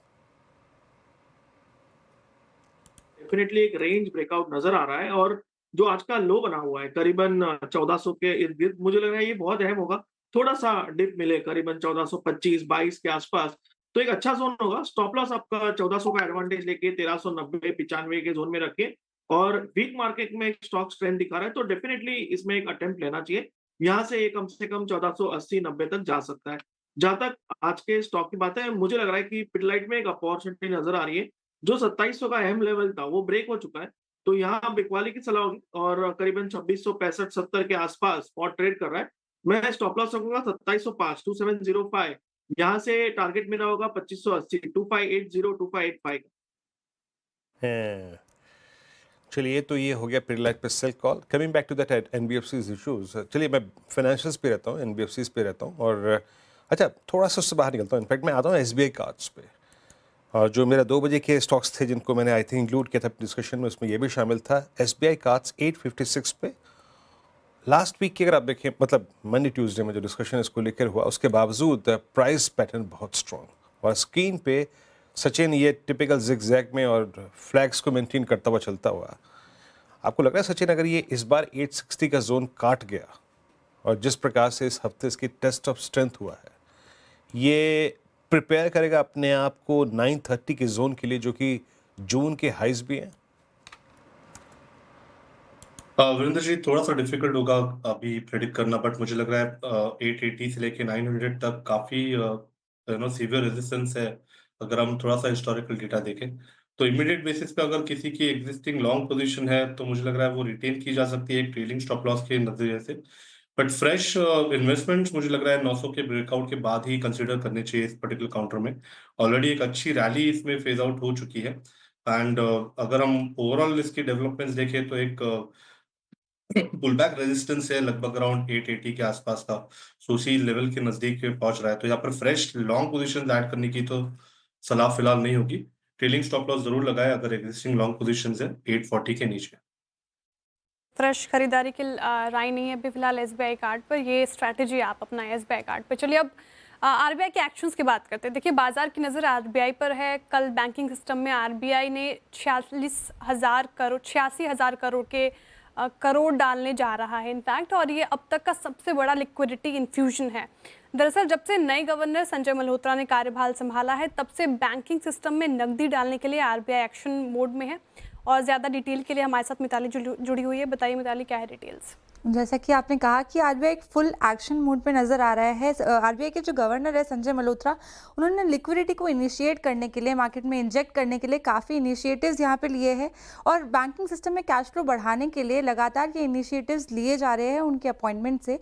आंकड़ों की माने तो पहले 29 नवंबर 2024 के बैंकिंग सिस्टम में 50,000 करोड़ के आसपास के हमने ऑब्जॉर्व किए थे, यानी बैंकिंग सिस्टम से पैसा निकाला गया था। 9 दिसंबर 2024 को जब से संजय मल्होत्रा का अपॉइंटमेंट हुआ है, उसके बाद से लिए गए लिक्विडिटी बूस्ट करने के इनिशिएटिव से 20 फरवरी 2025 के आंकड़े बताते हैं कि कुल अभी तक 1.77 लाख करोड़ की यहाँ पे लिक्विडिटी इंजेक्ट मार्केट में की गई है।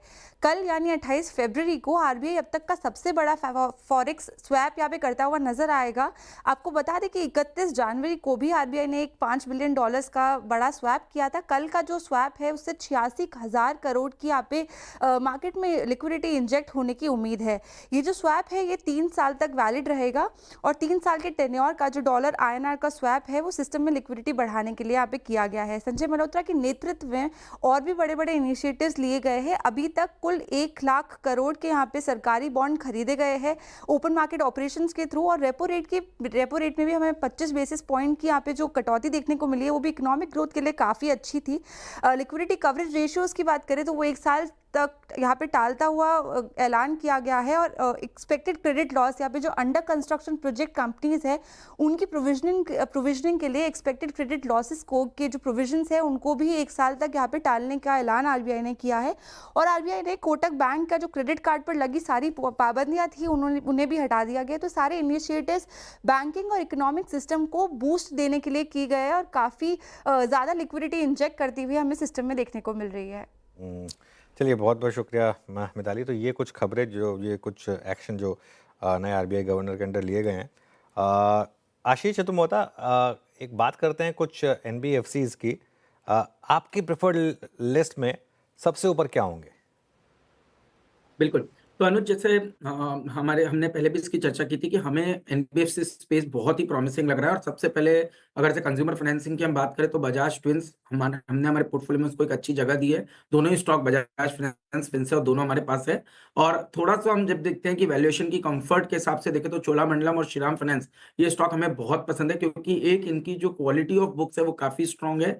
दूसरी हमें लगता है कि वैल्यूएशन कंफर्ट बहुत अच्छी है। जैसे कि चोलामंडलम की बात करूं मैं तो 2.4 टाइम प्राइस टू बुक पे ये फॉरवर्ड पे हमें मिल रहा है। तो हमें लगता है कि बहुत ही अच्छी वैल्यूएशन कंफर्ट है। और साथ में स्टॉक काफी लंबे समय से एक साइडवेज टेरिटरी में थे, तो यहाँ पर भी इनके अंदर प्राइस एक्शन भी अच्छा शुरू हो गया है। तो चोलामंडलम, जैसे हमने पहले कहा था, 1700 रुपए तक की ट्रेजेक्टरी हमें चोलामंडलम फाइनेंस के स्टॉक में देखने को नजर आती है।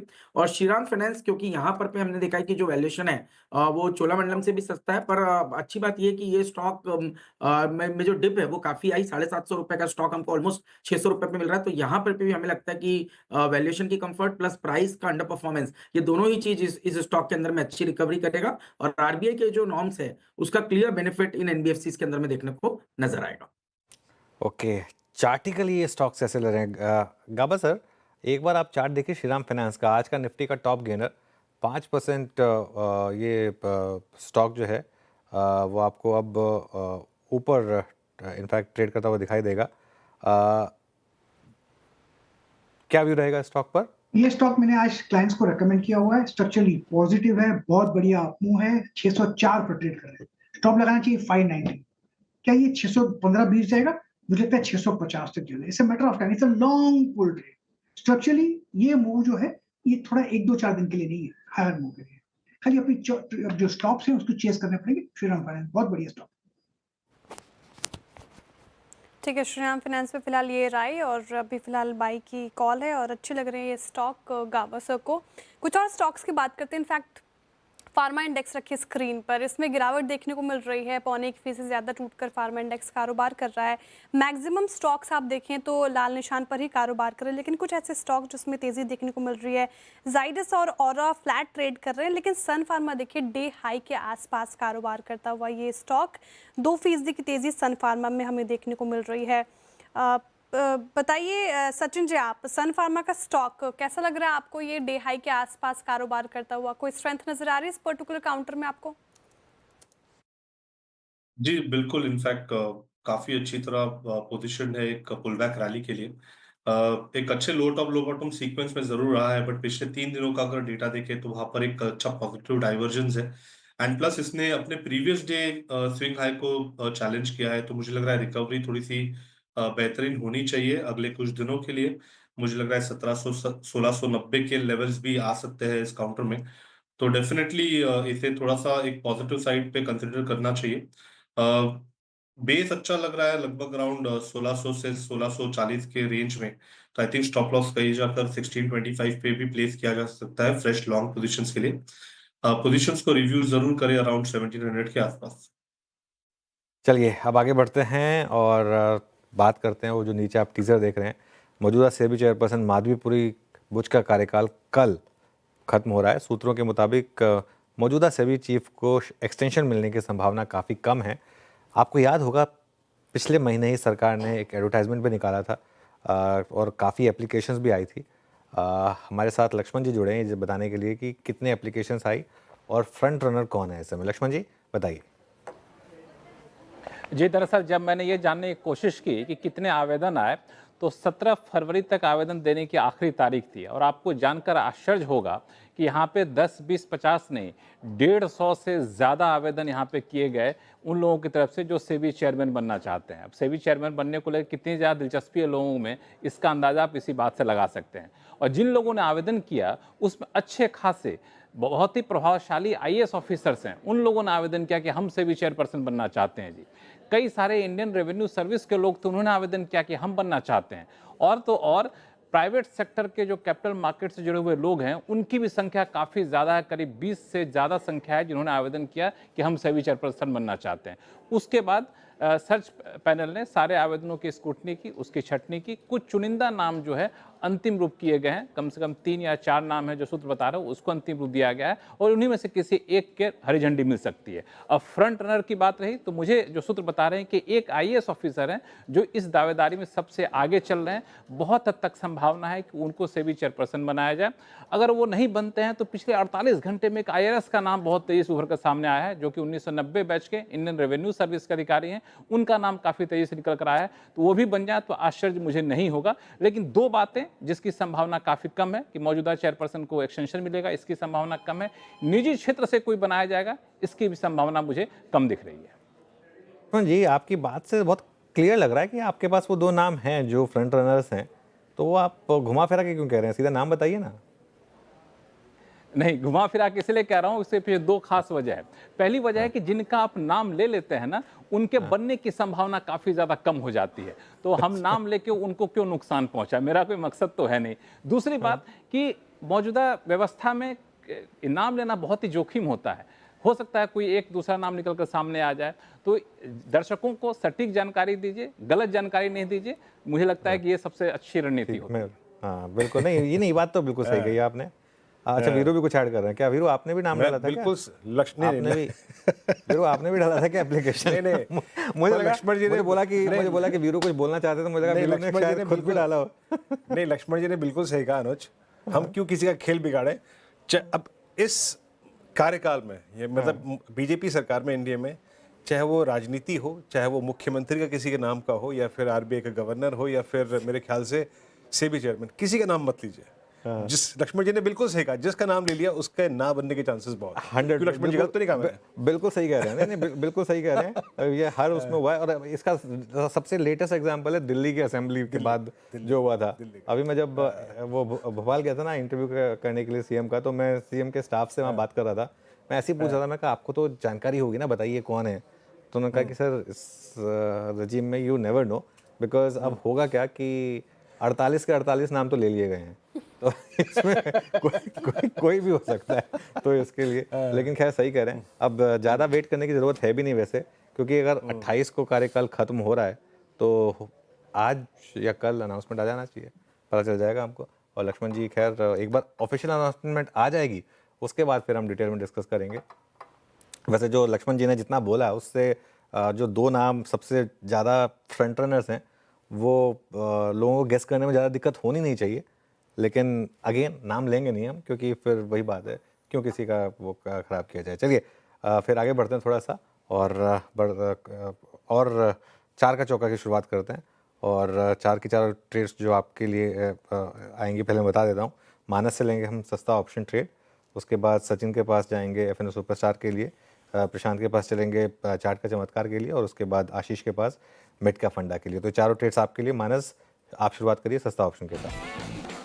देखिए सस्ता ऑप्शन के लिए डीएलएफ के पुट ऑप्शन में खरीदारी करने की राय रहेगी, और उसका रीजन ये है कि लोअर टॉप लोअर बॉटम बन रहे हैं।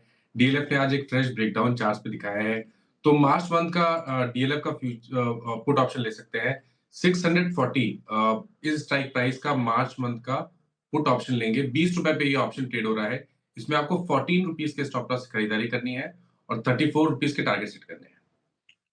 ओके, डीएलएफ मार्च की 640 की पुट आपको पिक करनी है। सचिन जी से पिक करते हैं आज का फिर सुपरस्टार। सचिन क्या पिक कर रहे हैं? वीरेंद्र जी, यहाँ पर वोल्टास का प्राइस सेटअप काफी इंटरेस्टिंग है। पिछले 7 दिनों की मार्केट की बिकवाली में ये स्टॉक एक high top high bottom sequence display कर रहा है, तो कोर स्ट्रेंथ काफी इंटरेस्टिंग हो रही है। एंड जिस तरीके से प्लेसमेंट है, मुझे लग रहा है अगले सीरीज में एक अच्छा उछाल इस पर्टिकुलर स्टॉक में नजर आना चाहिए। एक अच्छा बेस बनाने का प्रयास इसने किया है 1250 के आसपास। एक kind of minor flag formation है 30 मिनट स्केल पे। तो यहाँ पर फ्रेश लॉन्ग पोजीशंस बनाने की सलाह होगी। इसके जो मार्च फ्यूचर्स है वो लगभग अराउंड 1320 के आसपास फिलहाल ट्रेंड हो रहे हैं। स्टॉप लॉस आपको 1308 पे लगाना है ऑन क्लोजिंग बेसिस। एंड हो सकता है कि 1 से 2 दिनों में लगभग अराउंड 1345 से लेके 1380 तक का भी एक उछाल आ जाए। तो यहाँ पर फ्रेश लॉन्ग पोजीशंस ऐड करने की सलाह होगी वोल्टास के फ्यूचर्स में। डिस्क्लोजर होगा कि हमने हमारे क्लाइंट्स को भी ये सुबह सुबह रिकमेंडेशन दी। ठीक है, तो फिलहाल ये चार्ट का चमत्कार के लिए चलते हैं प्रशांत जी के पास। प्रशांत जी, आप बताइए चार्ट का चमत्कार आपका। श्रेया, मुझे यहाँ पे बिरला सॉफ्ट में काफी वीकनेस नजर आ रही है। ऑलमोस्ट 450 का एक अहम लेवल ब्रेक हो चुका है और वही डे लो पे ट्रेड कर रहा है। सो मैं यहाँ पे शॉर्ट रेकमेंड करूंगा। स्टॉप लॉस रखेंगे 462, 462, 463 जोन में। यहाँ से टारगेट होगा 418 से लेके 415, 415, 418। ओके, आप चलते हैं आशीष चतुर्वेदी के पास। आशीष बताइए मिड कैप फंडा। अनुज, देखिए हमें जो पूरा हेल्थ केयर सेगमेंट है उसमें काफ़ी स्टॉक्स जो है वो प्रॉमिसिंग नज़र आ रहे हैं और उसमें हमने देखा नारायण रुद्रालय ने किस तरह से नए ऑल टाइम हाई की ट्रेजेक्ट्री बनाई। इसी स्पेस में जो दूसरी कंपनी हमें अच्छी लगती है वो है ग्लोबल हेल्थ, यानी कि जो मेदांता है। मेदांता हमें काफ़ी अच्छी लगती है। तो कंपनी जो है वो करीब करीब 19% की रिटर्न ऑन कैपिटल एम्प्लॉयड बना रही है, 18% की आरओई ये कंपनी क्रिएट कर रही है। और कंपनी की जो ब्रांड है मेदांता वो आप देख रहे हैं गुड़गांव में है, इंदौर में है, साथ ही साथ रांची, लखनऊ और पटना जैसे जो मार्केट्स हैं वहां पर पे इनके नए हॉस्पिटल्स खुलना शुरू हो चुके हैं। और ये सब हमें लगता है कि कंपनी का जो एक बड़ा केपेक्स साइकिल था वो कहीं ना कहीं अब कंप्लीट होना शुरू हो चुका है। और इसके क्योंकि हॉस्पिटल सेगमेंट में हम जनरली देखते हैं कि जो 3 से 4 साल है वो एक बड़े आप कहीं ना कहीं आपको ब्रेक इवन आने में समय लगता है। तो एक बहुत हैवी केपेक्स साइकिल के बाद नंबर्स आने में समय लगता है। बट क्योंकि ये कंपनी अब कहीं ना कहीं काफी केपेक्स पटना, लखनऊ, साथ ही साथ रांची जैसे मार्केट्स में कर चुकी है, अब यहाँ पर हमें लगता है कि एवरेज बेड रेवेन्यू जो है वो आना शुरू हो चुकी है और अच्छी आना शुरू हो चुकी है। तो उसकी वजह से हमें लगता है कि ये कंपनी एक अच्छा ट्रैक्शन बिल्ड करेगी। और फंडामेंटली भी हमें लगता है वैल्यूएशन के भी टर्म्स पे अपने पीयर्स के सामने में फॉरवर्ड बेसिस पे ये रीजनेबली वैल्यूड है। तो इसको देखते हुए मुझे लगता है कि ये स्टॉक एक बाय ऑन डिप का कैंडिडेट है।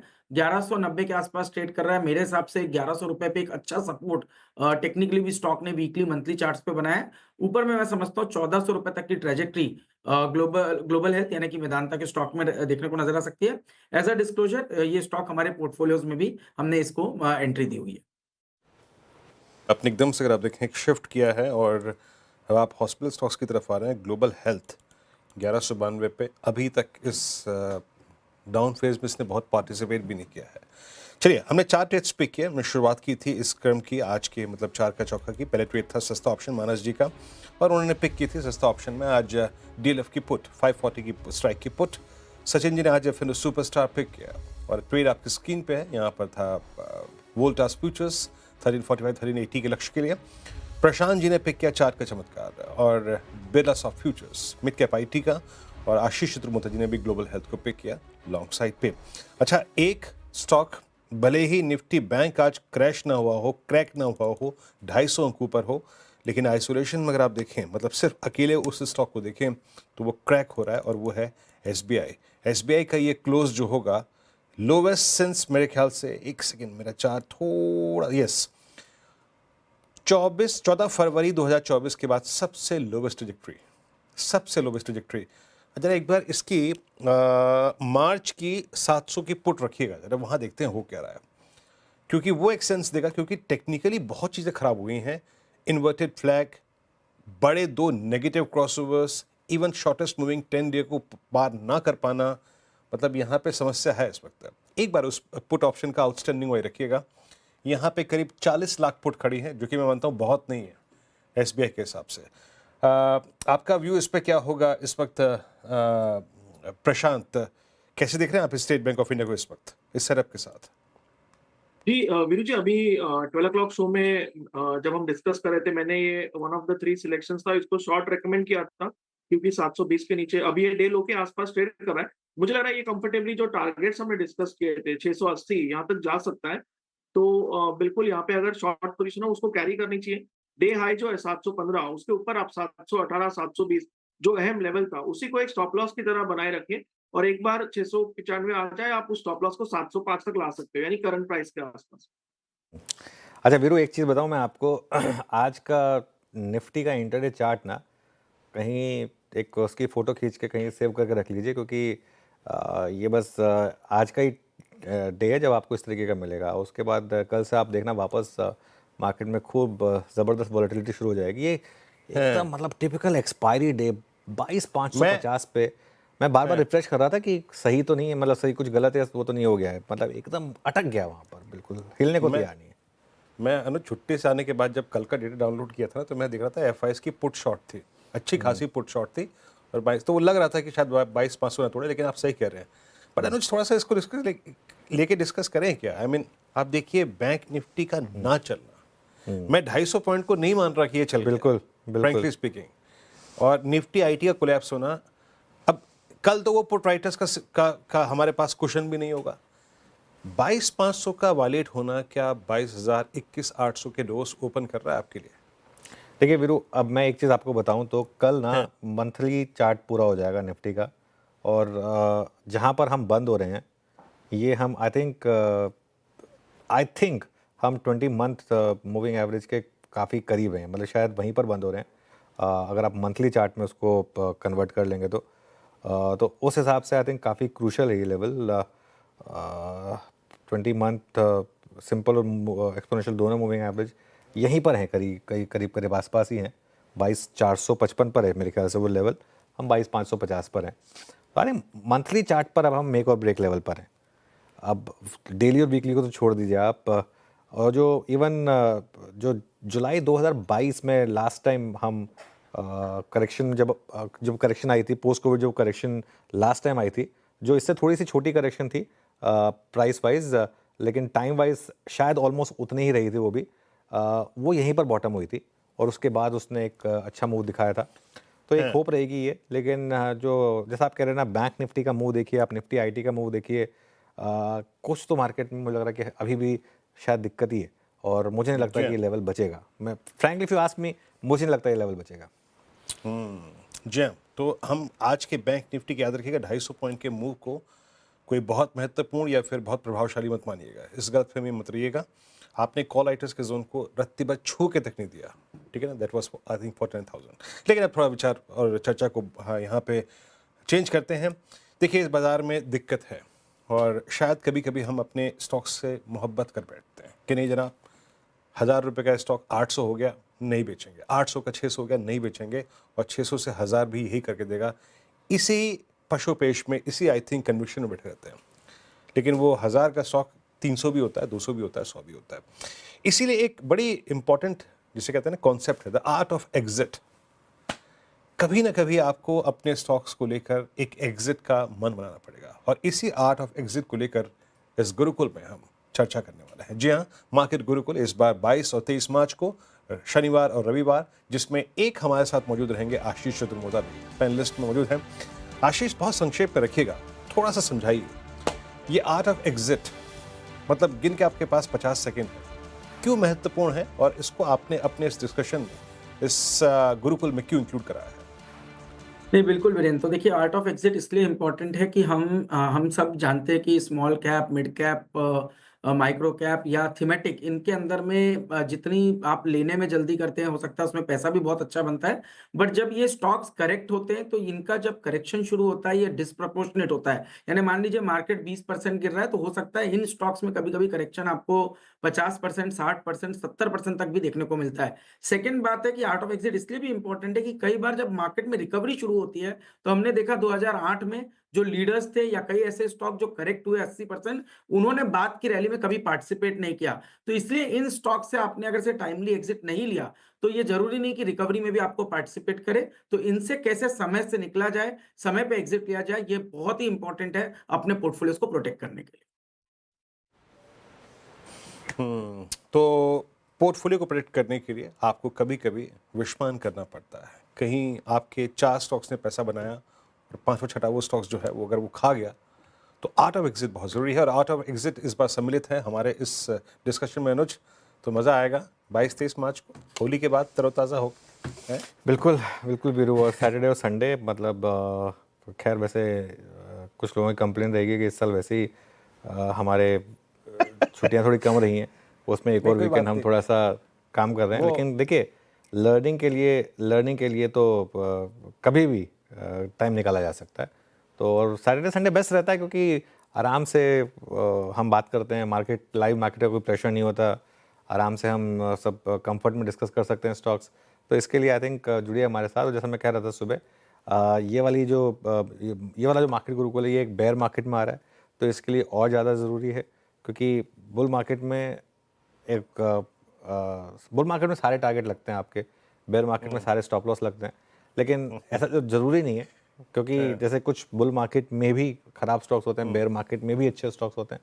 तो ऐसा आपको बहुत सारे कॉन्सेप्ट हैं जो इस गुरुकुल में सीखने को मिलेंगे। जय, तो गुरुकुल के लिए हो जाइए तैयार। और 22-23 मार्च को आपकी स्क्रीन पे ये QR कोड है, स्कैन कीजिए। फी स्ट्रक्चर और कंटेंट, स्पीकर्स, सबकी जानकारी और जितने भी इसमें सेशंस हैं उसके बारे में इसका जिक्र किया जाएगा। अच्छा, मैं आपके स्क्रीन पे अब कुछ स्टैट्स रखता हूं जो कि काफ़ी महत्वपूर्ण है, और ज़रा एक बार लेके आइए आप रोलोवर्स के स्टैट्स। एग्जैक्टली इंप्रेशन क्या मिल रहा है यहाँ से जाते हुए। पहले आइए जरा इंडेक्स के रोलोवर्स को देखते हैं। इंडेक्स के रोलोवर्स कैसे हैं और इस वक्त क्या स्टैट्स मिल रहे हैं वहाँ पे। निफ्टी में 73%, 69%। याद रखिएगा निफ्टी में काफ़ी शॉर्ट रोलोवर्स हो रहे हैं। कंसिडरिंग निफ्टी IT अगर आप देखें तो निफ्टी में ज़्यादा शॉर्ट रोलोवर्स हो रहे हैं, लेकिन बैंक निफ्टी में नहीं। बैंक निफ्टी में रोलोवर्स कम है। तो स्लाइड अगर आप देखें तो एक एज है in terms of I think better placement Nifty bank का। अब आइए आप निफ्टी के बेस्ट पे, वो स्टॉक्स जहां पे इस वक्त निफ्टी के सबसे अच्छे रोलोवर्स हैं। देखिए यहाँ पे M&M में फिर भी ठीक ठाक रोलोवर्स हैं। अल्ट्राटेक सीमेंट में आज काफ़ी प्राइस डैमेज हो गया है। एक्सिस बैंक फिर भी स्टेबल है और JSW स्टील कल तक इसमें ठीक ठाक रोलोवर्स थे। कॉस्ट जहाँ पे खराब हुई है वो है एक आपका अल्ट्राटेक सीमेंट आज और कुछ हद तक आयशा मोटर्स। कमजोर रोलोवर्स में BEL में लैक ऑफ रोलोवर्स 69%, SBI में लैक ऑफ रोलोवर्स, और इवन जो रोलोवर्स हो रहे हैं वो शॉर्ट साइड पे हैं। Same is the case with Trent, Tata Motors. Maruti में भी रोलोवर्स की कमी है क्योंकि मारुति ने लास्ट वीक अपना 20 डे में तोड़ दिया था, उसके बाद यहाँ पे थोड़ी सी वीकनेस बढ़ रही है, तो लैक ऑफ रोलोवर्स नजर आ रहा है। अब आते हैं एंटायर डेरिवेटिव मार्केट्स में। पूरे डेरिवेटिव मार्केट्स में रुझान क्या है जरा यहाँ पे देखते हैं। सबसे अच्छा है देखिए टाटा एलेक्सी में 94%, यूनियन बैंक अभी तक स्टेबल रहा था, यहाँ पे ठीक 93% रोलोवर है, और डीमार्ट 93% रोलोवर देखे गए हैं। और जो लोवेस्ट रोलोवर्स हैं, एक बार प्लीज़ लेके आइए लोवेस्ट रोलोवर्स की स्लाइड। यहाँ मुर्नापुरम, ल्यूपिन में काफ़ी लिक्विडेशन इस बार हुआ, बर्जर पेंट्स में और सुप्रीम इंडस्ट्रीज़ में, एस्कॉट्स में 64% रोलोवर्स। तो कुल मिला के मैं आपको अगर बताऊँ ना कि क्रक्स क्या है, तो बैंक्स में थोड़े अच्छे रोलोवर्स हैं, प्राइवेट बैंक्स में स्पेशली HDFC बैंक में, लेकिन सरकारी बैंकों का हाल ख़राब है।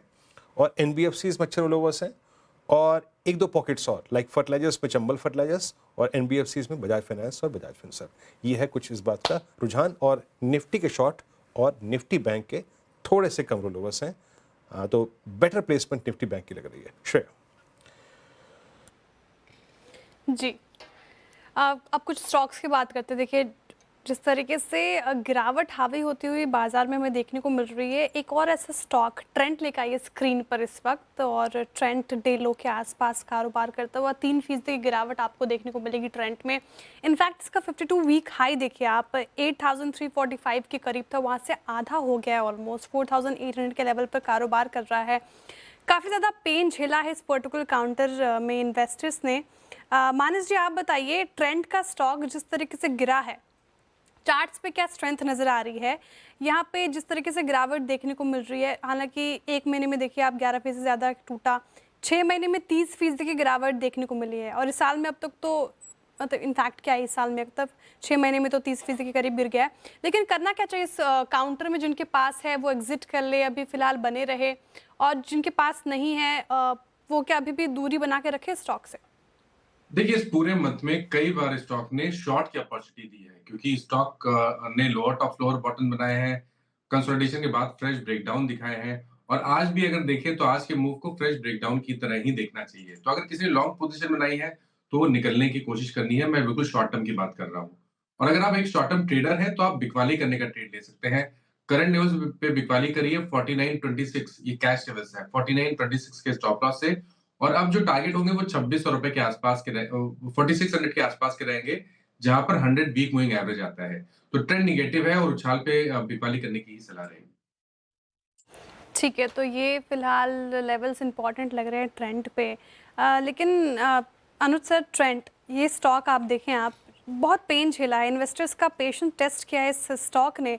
क्या करना चाहिए? जिनके पास हैं वो क्या करें? अभी फिलहाल बने रहे, निकल जाएं, एग्जिट कर ले, क्या राय आपकी? ये शायद पता है क्या होता है, दिक्कत क्या है स्टॉक में। ये स्टॉक की रैली शुरू हुई थी करीब 2000 रुपये से। 2000 रुपये से रैली शुरू हुई थी करीब अक्टूबर 2023 में। उसके बाद अक्टूबर 2023 से लेके अक्टूबर 2024 में ये स्टॉक 2000 से 8000 हो गया, और उसके बाद ये निफ्टी में इंक्लूड हो गया। और जैसा कि कई बार होता है यार, निफ्टी में एंटर होने के बाद स्टॉक्स नॉर्मली पीक आउट हो जाते हैं।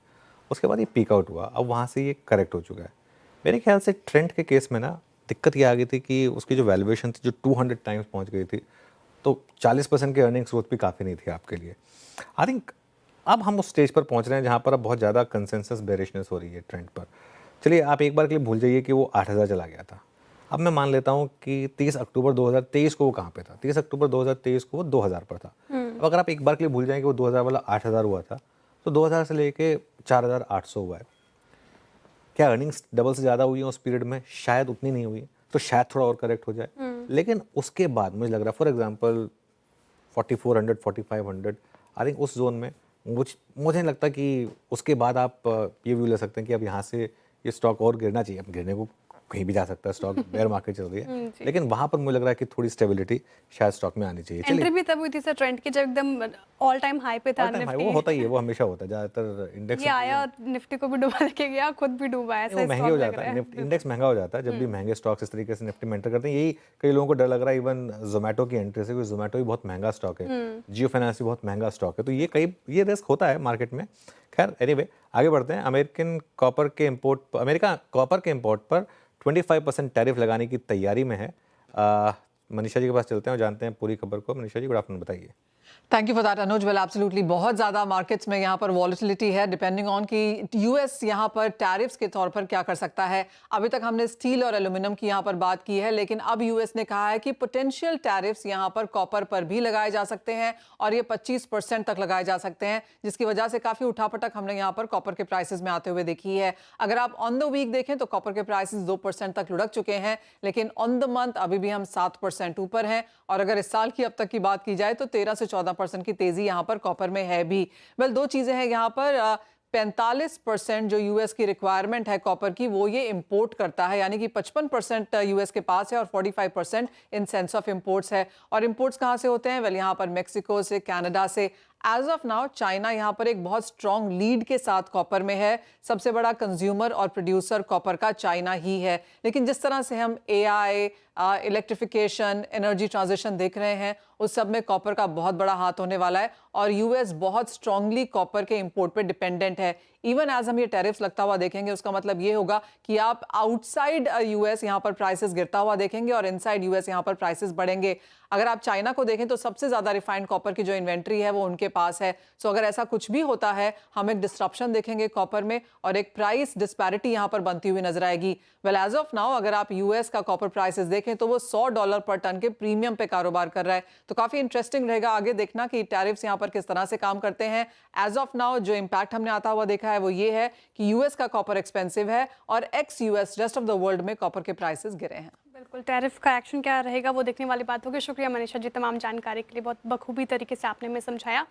अब चलते हैं बाजार की ओर। देखिए निफ्टी ने तो आज कुछ भी नहीं किया, एक ही रेंज पे कारोबार कर रहा था और अभी भी उसी लेवल पे क्लोजिंग की तरफ बढ़ता हुआ। वही बैंक निफ्टी देखिए डे हाई से ऑलमोस्ट 200 अंकों की गिरावट बैंक निफ्टी में देखने को मिल रही है और स्मॉल कैप और मिड कैप तो पिटे ही हुए हैं। अनुज सर, क्या क्लोजिंग स्ट्रैटेजी रहेगी अब कल के लिए भी, क्या रणनीति अपनाएं? अब बाजार में तो कुछ खास एक्शन दिखाने आज। देखिए श्रेया, मेरा ये मानना है कि अगर आप एक अग्रेसिव ट्रेडर हैं तो आप शॉर्ट पोजीशन कैरी कर सकते हैं इस मार्केट में बिंदास, कोई डरने की ज़रूरत नहीं है, क्योंकि आई थिंक हम उस फेज़ में हैं जहाँ पर मार्केट में कोई रैली नहीं टिकेगी। आज भी देखिए सुबह हम एक बार 22,613 तक गए लेकिन वो रैली टिकी नहीं। हाँ, ये ज़रूर है कि आज एक्सपायरी के चक्कर में मार्केट गिरा नहीं जाता, क्योंकि पुट राइटर्स ने काफ़ी मार्केट को एक पकड़ के रखा और गिरने नहीं दिया, ये बात मैं मानता हूँ। लेकिन मिड कैप मार्केट देखिए आप किस तरीके से, एडवांस डिक्लाइन देखिए, ये ख़राब मार्केट है और ये ज़्यादा ख़राब मार्केट होती है क्योंकि इसमें आपका पोर्टफोलियो ख़राब है लेकिन निफ्टी ग्रीन में है, तो वो और ज़्यादा आपको पेन देता है उसमें। 22,400 के नीचे जो मैं कह रहा हूँ कि कल 20 मंथ एक्सपोनेंशियल मूविंग एवरेज शायद टेस्ट करें हम, उसके नीचे मुझे लग रहा है 21,800 का रास्ता खुलेगा। बैंक निफ्टी का चार्ट भी देखिए, इतनी सारी खबरें आने के बाद, इतनी अच्छी अच्छी खबरें आने के बाद भी चलने को तैयार नहीं। सुबह बस एक हल्का सा गैप अप जो हुआ उसके बाद वो फुस ही रहा है। टेक्निकली हम बैंक निफ्टी पर डे लो पर बंद हो रहे हैं। 48,752 जो है, 48,732 का तो लो था इंट्राडे में, तो टेक्निकली बैंक निफ्टी डे लो पर बंद हो रहा है। आईटी ऑलरेडी ब्रेकडाउन दिखा चुका है आपको 200 मूविंग एवरेज से, तो मुझे नहीं लगता कि इस मार्केट में हाँ आपको एक स्टॉप लॉस लगाना होगा। 22,800 का जो हमारी बात हो रही थी, अगर आप चाहें तो उसको 22,750 पर ले आएँ आप, लेकिन मार्केट में इस समय ट्रेड शॉर्ट साइड पर ही है। चलिए आगे बढ़ते हैं और अब हमारे साथ दीपन मेहता जुड़े हैं, उनसे समझते हैं मार्केट में क्या करना है इस समय। दीपन जी, गुड आफ्टरनून। काफ़ी पेन है खासतौर से मिड और स्मॉल कैप में, मैं उन सब पर आऊँ, लेकिन उससे पहले एक व्यू जानना चाहूँगा आपका आज जो केबल एंड वायर स्पेस में हुआ। कई लोगों ने कहा कि ये शायद एशियन पेंट्स मूवमेंट ना हो, क्या ये थोड़ा सा ओवरडन था आज का मूव या फिर ठीक है और आगे भी और डी रेटिंग हो सकती है इन स्टॉक्स की? अनुज, गुड आफ्टरनून और आपका शो पर इनवाइट करने के लिए बहुत बहुत धन्यवाद। आई थिंक ये थोड़ी ओवर रिएक्शन है, वैसे भी मार्केट का सेंटिमेंट थोड़ा वीक है और अगर कुछ भी नेगेटिव न्यूज़ फ्लो आता है कोई भी सेक्टर या स्टॉक के लिए, we are seeing an exaggerated move और यही हमने देखा है। देखिए, we have to understand from UltraTech उनका एग्जैक्ट स्ट्रेटजी क्या है इसमें। Is it going to be a big splash, are looking at gaining a lot of market share, या फिर ये एक साइड बिजनेस रहेगा? कई सारे अनआंसर्ड क्वेश्चंस है, लेकिन जो भी प्लेयर्स है I think they are very well entrenched, उनका बहुत ही बढ़िया ब्रांड है and they are looking at exports as well. तो आई थिंक ये थोड़ा ओवर रिएक्शन है। I don't think that entry of UltraTech into cables and wires will make so much of a difference on the existing players, क्योंकि मेरे ख्याल से उनके fundamentals काफ़ी स्ट्रांग है और उनके जो भी कंपेरेटिव मोड्स है I think they are pretty much secure because of technology, brand and distribution. ये पॉइंट टेकन दीपन जी। एक तो हो गया यहाँ पे आपका केबल एंड वायर सेगमेंट। दूसरी बड़ी स्टोरी थी आज रिस्क वेटेज घटाना आरबीआई द्वारा। ये पिछले अगर आप एक महीने के अंतराल को देखें, चाहे वो रिस्क वेटेज घटाना, लिक्विडिटी इन्फ्यूजन, रेट कट्स, फिर भी बैंक्स, प्राइवेट बैंक स्टेबल हैं, NBFC are dominating this entire weak phase. आपका इस वक्त टेक क्या है? आई मीन आप एनबीएफसीज में क्या कर रहे हैं सर इस वक्त? देखिए, हमारा व्यू ग्रेजुअली पॉजिटिव हो रहा है मार्केट पर एंड बैंक्स एनबीएफसी जो कि कई क्वार्टर से अंडर परफॉर्म कर रहे हैं, I think we may see a change over there and we may see them outperforming. Bank Nifty पर हमारा व्यू पॉजिटिव है। उसकी वजह यह है कि एक तो RBI is now getting into slightly accommodative policy, यानी कि उन्होंने इंटरेस्ट रेट घटाई है, लिक्विडिटी इंप्रूव कर रहे हैं, रिस्क वेटेजेस कम कर रही है, जिसकी वजह से थोड़ी लिक्विडिटी बढ़ने की वजह से आई थिंक जो नेट इंटरेस्ट मार्जिन पर जो प्रेशर आ रहा था, दैट प्रेशर में ईज स्लाइटली। और मेरे ख्याल से credit growth also should improve because of all the various measures taken, specially the budget. तो अगले मेरे ख्याल से 6-12 महीने बैंक्स के लिए बहुत ही बढ़िया रहेंगे। बेस इफेक्ट का भी फायदा होगा, लेकिन medium to long term basis पर आपको बैंक्स पर थोड़ा सावधान हो जाना चाहिए। This is not the period of the last 5, 10, 15 years when we saw great wealth creation, जैसे हमने देखा था in HDFC, Axis, ICICI bank. ये जो वेल्थ क्रिएशन का पीरियड था, I think that is over as far as banks is concern over a longer period of time. Banks outperform कर पाएगी, लेकिन 3 to 5 बेसिस पे I am not so sure of the returns. और investor की strategy रही नीचे कि शायद 1-2 साल के लिए दे में भी इक्वल वेट, लेकिन उसके बाद they should be very very cautious and look at उन्हीं सिलेक्टिव होल्डिंग्स ओवर देयर, क्योंकि ये जो बैंकिंग इंडस्ट्री है that's become like of a red ocean और काफ़ी कंपेरेटिव इंटेंसिटी बढ़ चुकी है और banks will find the going very difficult. Deepan ji, very good afternoon. Shreya बात कर रही हूँ। कॉशियस रहने की सलाह आपकी तरफ से आते हुई एनबीएफसीज में लॉन्ग टर्म के लिहाज से, लेकिन सर रियल्टी सेक्टर पे भी मेरा सवाल है। लगातार चौथा ट्रेडिंग सेशन है जब रियल्टी सेक्टर पर डेंट पड़ता दिखा है हमें। मैक्सिमम स्टॉक्स आप देखें तो गिर कर ही कारोबार कर रहे हैं। रियल्टी सेक्टर पर कोई आपका आउटलुक और यहाँ पे आपने वेटेज बढ़ाया है क्या हाल फिलहाल में? देखिए, अगर आप देखेंगे तो रियल्टी की long term cycle is a bullish cycle, यानी कि पॉजिटिव साइकिल है in terms of volumes and prices. लेकिन पॉजिटिव साइकिल में, अप साइकिल में भी थोड़े ऐसे फेजेस आ सकते हैं जहां पर सॉफ्टनेस आ सकती है। I think what we are seeing just now is softness in volume, softness in prices, क्योंकि थोड़ी ज्यादा शायद ओवर कैपेसिटी और एक्सेसिव स्टॉक आ चुका है मार्केट में। तो आई थिंक अगले 2-3 क्वार्टर, शायद 1 साल, we may see the real estate industry performing slightly bad than what we have seen in the past 3-4 years or so. लेकिन as a investor, long term investor अगर आप इसमें है तो I would not hesitate, I would remain invested. और अगर इस level से रियल एस्टेट स्टॉक्स और थोड़ा घटते हैं 20-25% यहाँ से और कम होते, then it's a good buying opportunity, क्योंकि हमने देखा था कि एक क्वार्टर पहले जो डिस्काउंट टू ब्रेकअप वैल्यू और नेट एसेट वैल्यू था, that was average about 10-15% in the stocks. But with this correction, we may see them go down, the discount go down to 20-25%, जो एक अच्छा एंट्री पॉइंट हो सकता है। But on the whole जो real estate industry है, उनके fortunes बहुत ही बढ़िया है and they are able to scale up the business very well. सभी के बैलेंस शीट्स भी बहुत अच्छे हैं and they are focusing on sales and execution, जो कि बहुत ही अच्छी बात है। So long term positive on real estate, but you could expect a kind of a soft 2-3 quarters for the industry. Long-term investors can wait through it, and investors at the bottoms, investors can look at buying into real estate stocks. बिल्कुल। चलिए, तो बात हो गई real estate की। दीपन जी, BSc, CDSL, ये सब stocks में थोड़ी सी गिरावट आनी शुरू हुई है यहाँ पर। यहाँ क्या व्यू होगा? अनुज, और भी नेगेटिव हो सकता है। देखिए, जो वैल्यूएशंस पर बीएसई, सीडीएसएल और अन्य जो कैपिटल मार्केट रिलेटेड बिजनेसेस है, their valuations are still very rich.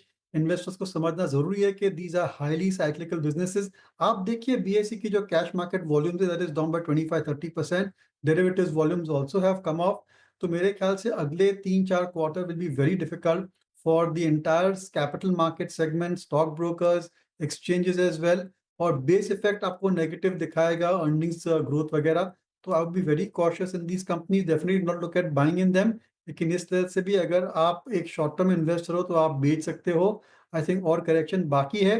The best time to buy these capital market stocks is when the markets have corrected even further, और लिस्टलेस एक्टिविटी जब दिखती है, वो एक अच्छा माहौल रहता है। And just before the revival, I think that's the best entry point. But the valuations at present I think are on the expensive side and do not account for the cyclicality which is there in the business. अच्छा, ये हो गया depositories पे और जितने भी stocks capital markets जुड़े हुए हैं। अच्छा Deepan ji, last week Tesla EV policy, इसके चर्चा के बीच में सारे स्टॉक्स टूटे। I mean the strongest of structure I think M&M, वो भी अपनी निडिमा के नीचे ट्रेड करता हुआ। मारुति की रैली पंचर हुई। 2-3 स्टॉक्स ने अपने आप को अच्छा, अगर आप देखें, प्लेस रखा हुआ था। आपका व्यू क्या है? आपने कुछ इस डाउनस्विंग में बाय किया? व्यू क्या है आपका? और ऑन द कॉन्ट्रेरी अगर आप इस वक्त देखें तो कमर्शियल व्हीकल सेगमेंट में पोस्ट नंबर्स अशोक लीलैंड का बिहेवियर फिर भी काफ़ी स्ट्रॉन्ग रहा है। तो आपकी चॉइस क्या है इस वक्त ऑटो सेगमेंट में? देखिए Virendra, I am not that perturbed about Tesla's entry, क्योंकि देयर आर क्वांटिटेटिव रिस्ट्रिक्शंस है। इतनी ही सारी कार्स बेच सकते हैं और उनके क्या प्राइस पॉइंट पे आएंगे, and that too they are competing in the EV market which is definitely not mainstream in the Indian auto industry as of now. इसलिए मेरे ख्याल से इतना ज़्यादा इन्वेस्टर्स को कंसर्न नहीं रहना चाहिए ऑन टेस्लाज एंट्री। और ये जो स्टॉक्स गिरे, specially M&M which has got a very strong position in the UV industry, और उनकी जो ट्रैक्टर्स और फार्म इक्विपमेंट है वो भी एक बहुत ही बढ़िया बिजनेस है जहां पर उनका मार्केट डोमिनेंस है। तो this correction according to me is a good phase for investors to look at M&M। Having said that, M&M में हमारा इन्वेस्टमेंट है तो हमारे व्यू थोड़े बायस हो सकते हैं। दूसरा, जो ऑटो इंडस्ट्री के बारे में आपने पूछा, तो very positive on Ayesha Motors. Again यहाँ पर डिस्क्लोजर देना चाहूंगा, तो ये जो कंपनी है I think they are now focusing a lot on sales and marketing, और जिसकी वजह से आई थिंक मार्जिन्स पर थोड़ा प्रेशर आ सकता है, लेकिन again they are getting back to retaining और increasing the market share, and over the next 2-3 quarters we will see very good numbers, I think very good performance for Eicher Motors. और उनकी जो export business थी which was a lag, which was not growing as fast, वहां पर काफी अच्छे growth rates दिखे। तो मेरे ख्याल से ऑटो इंडस्ट्री में we would like to be overweight, and we are overweight in Eicher Motors and Mahindra and Mahindra. Eicher Motors और महिंद्रा पे आप ओवरवेट हैं। बहुत शुक्रिया दीपन जी हमारे साथ बने रहने के लिए और तमाम सवालों के जवाब देने के लिए बहुत शुक्रिया सर आपका। चलिए अब डीलिंग रूम की तरफ बढ़ते हैं और यतिन जी हमारे साथ मौजूद हैं स्टूडियो में। डीलिंग रूम से क्या कुछ संकेत, यतिन जी बताइए।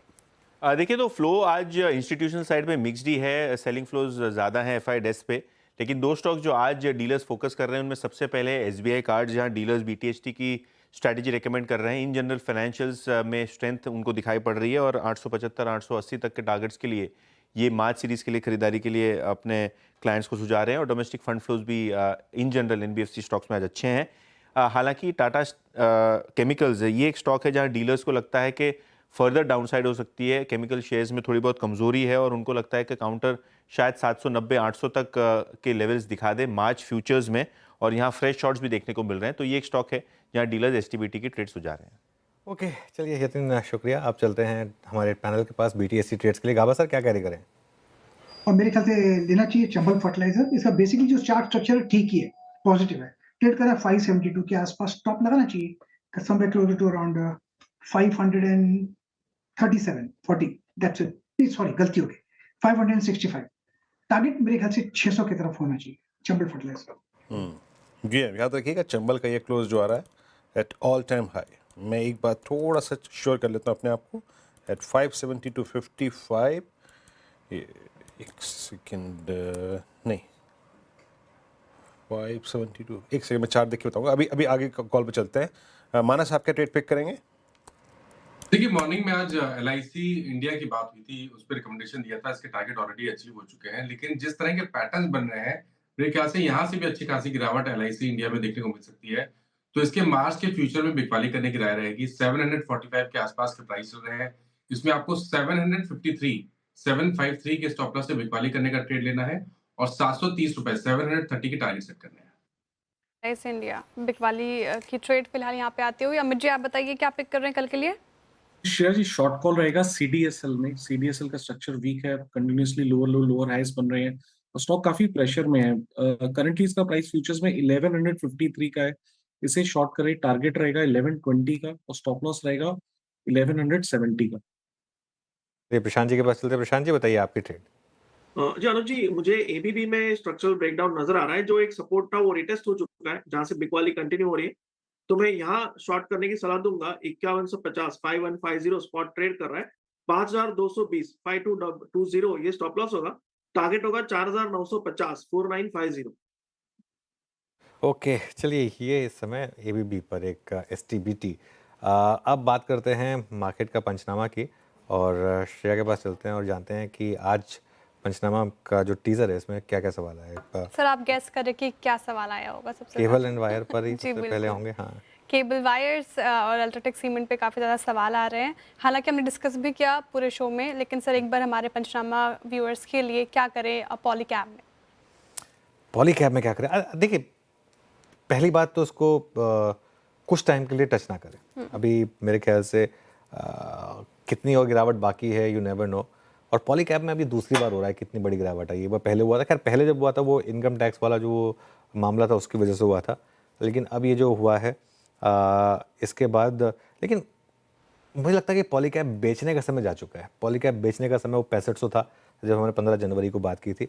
अब मुझे लग रहा है कि हम पॉलीकैब में यहाँ से बेच के शायद बहुत ज़्यादा पैसा ना बने, क्योंकि अच्छा जितनी गिरावट एशियन पेंट्स में आई थी वो ग्रासिम की एंट्री के बाद उतनी तो यहाँ पे एक दिन में ही आ गई इन स्टॉक्स में। तो इसके लिए मुझे नहीं लगता कि इसमें कोई बहुत ज़्यादा जूस बचा है शॉर्ट साइड पर। खैर मार्केट बेयर मार्केट है ये तो कुछ भी हो सकता है, लेकिन जल्दबाजी मत करिए, थोड़ा वेट कर लीजिए, उसके बाद एक व्यू लीजिएगा इसके ऊपर। ठीक है, अभी थोड़ा वेट एंड वॉच की सलाह है फिलहाल। समित साहा जी सवाल पूछ रहे, बहुत इंटरेस्टिंग सवाल है क्योंकि ये पूछ रहे, पहले सवाल इनका पढ़ देती हूँ मैं। डू यू थिंक कि Vishal Mega Mart can be poor man's trend in the long run? Trend ने देखिए अभी प्लीज हाँ है सर बिल्कुल नहीं ये इस समय तो लोग चाहेंगे कि ट्रेंड ना बने ये, क्योंकि ट्रेंड तो आधा हो गया। आधा हो गया लेकिन हाँ ये भी 100 के नीचे आया है। मेरा ये मानना है कि ये अब शायद आपको एक कुछ मौका दे रहा है, अगर आप पॉसिबली और एक लॉन्ग टर्म इन्वेस्टर हैं तो, क्योंकि एक अच्छा इशू था और मार्केट के चलते ये भी गिरा। हालांकि ये उतना नहीं गिरा था जितना बाकी स्टॉक्स गिरे थे इस स्पेस में, लेकिन अब ये 100 के नीचे आया, शायद एक मौका दे रहा हूँ। अगले 2-3 क्वार्टर के नंबर्स देखेंगे। देखिए एक चीज़ का ध्यान रखिए हमेशा, एक बेयर मार्केट चल रही है, उसमें काफ़ी स्टॉक्स होंगे जो काफ़ी अट्रैक्टिव लेवल्स पे भी आपको मिलेंगे। बस ये है कि इनका अर्निंग्स का सपोर्ट कंटिन्यू होना चाहिए, वो नहीं होगा तो दिक्कत बढ़ेगी। चलिए बाकी सवाल हम लेंगे 335 पर, हमारे सारे सोशल मीडिया प्लेटफॉर्म्स पर शेयर में जुड़ेंगे आपके साथ। एक बार अब चलते हैं वॉल पर और देखते हैं कि किस तरीके के मूव्स रहे। निफ्टी फाइनली बंद हो रहा है करीब करीब 30 पॉइंट नीचे 22,520 पर, हालांकि एडजस्टमेंट में ऊपर आ जाएगा वापस 22,540 पर आ जाएगा। बैंक निफ्टी भी देखिए सारी बढ़त गंवा चुका है, कहाँ 200 पॉइंट ऊपर थे हम 3 बजे और अब सिर्फ 50 पॉइंट ऊपर बंद हो रहे हैं। निफ्टी आईटी देखिए ये भी 2.5% नीचे है, मिड कैप इंडेक्स 1.25% नीचे, स्मॉल कैप इंडेक्स 2% नीचे आपको ट्रेड करता हुआ दिखाई देगा। उसके अलावा आप देखिए एडवांस डिक्लाइन, 467 बढ़ने वाले शेयर, 2200 गिरने वाले शेयर, तो ख़राब था market clearly. Sectoral hit map देखते हैं एक बार जरा, और सेक्टोरल हिट मैप में भी आपको क्लियरली दिखाई देगा एक फिनेंस सेक्टर था जिसने आउट परफॉर्म किया, लेकिन by the end of it वो भी सिर्फ 0.5% से कम ही रह गया था। मेटल्स भी करीब करीब 0.5%, बैंक निफ्टी की तो सारी रैली गई। रियल एस्टेट देखिए आज फिर 2.5% नीचे, क्या ज़बरदस्त डिक्लाइन आ रही है यहाँ पर। PSU बैंक 1.5% नीचे था, कैपिटल गुड्स इंडेक्स 0.25% नीचे था, ऑटो इंडेक्स 0.2% नीचे था। Across the board sell off था आज ब्रॉडर मार्केट में। PSU बैंक जैसे मैंने कहा 1.5% नीचे। अब निफ्टी का हीट मैप देख लेते हैं एक बार और उसके बाद फिर क्लोजिंग की तरफ बढ़ेंगे। सबसे नीचे अल्ट्राटेक सीमेंट, बहुत बड़ी गिरावट आज स्टॉक में, करीब करीब 5% गिरकर निफ्टी का टॉप लूज़र। ट्रेंड 3.5% नीचे था। यहाँ पर भी एक बड़ी दिक्कत वाला ट्रेडिंग सेशन रहा। Tata Motors 52 week low, Bajaj Auto, Mahindra, Hero, इन सब में डिक्लाइन थी। ऊपर थे NBFC, Shriram Finance, Bajaj Finance और बजाज फिनसर्व। लेकिन कुल मिलाकर आज का ट्रेडिंग सेशन वीरू फिर से काफ़ी ख़राब रहा। जी हाँ मनोज, और वो बैंक निफ्टी में बिल्कुल सत्र के अंतिम भाग में प्राइस डैमेज हुआ और SBI इस दौर के लोवेस्ट क्लस्टर पे, लेकिन छोटा था ये हफ्ता है अनुज, कल शुक्रवार आ भी गया। कल शुक्रवार आ गया क्योंकि बीच में बुधवार था और आपके लिए तो खैर 2 ही दिन का हफ्ता था वीरू, तो मैं समझ सकता हूँ आप। हाँ इस बाजार में बैठना हॉरर शो है, literally I mean horror show है ये। हाँ खैर कोई नहीं वीरू, हाँ को शक्ति दे, जब बुरा समय होता है तभी उसके बाद अच्छा समय आता है, तो let's hope for the best. और इस पैनल की आपसे कल होगी मुलाकात मॉर्निंग कॉल में और उसके बाद मुनाफे की तैयारी में, और ब्रेक के बाद, एक छोटे से ब्रेक के बाद आप CNBC आवाज़ के सभी सोशल मीडिया प्लेटफॉर्म पे मार्केट का पंचनामा अनुज और शेयर के साथ देखें। कोई भी सवाल हो जरूर पूछें। नमस्कार।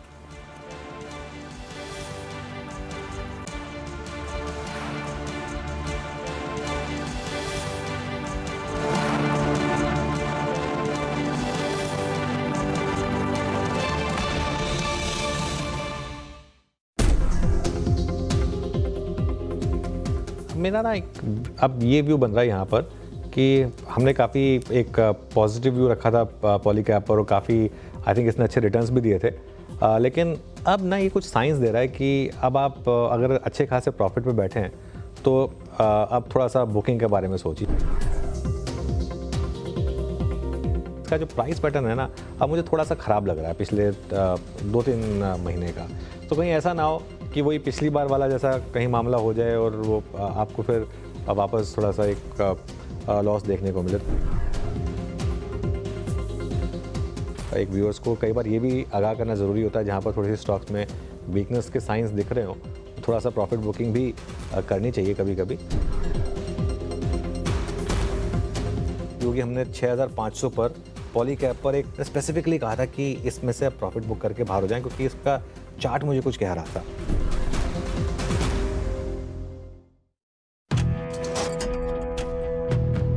लर्निंग का एक नया एक्साइटिंग चैप्टर शुरू होने वाला है। CNBC आवाज लेकर आ रहा है मार्केट गुरुकुल सीजन 2, जिसमें होगा एडवांस करिकुलम। इस वेबिनार में हमारी मार्केट एक्सपर्ट्स की टीम सारे इंपॉर्टेंट टॉपिक्स पर बात करेगी प्रैक्टिकल एग्जांपल्स के साथ। और यही नहीं, मार्केट वेटरन्स आपके साथ शेयर करेंगे अपना एक्सपीरियंस। तो आप भी हिस्सा बनिए इस एक्साइटिंग लर्निंग जर्नी का। इस लिंक पर क्लिक कीजिए और 22 और 23 मार्च को होने वाले इस एक्सक्लूसिव वेबिनार में हमारे साथ जुड़िए।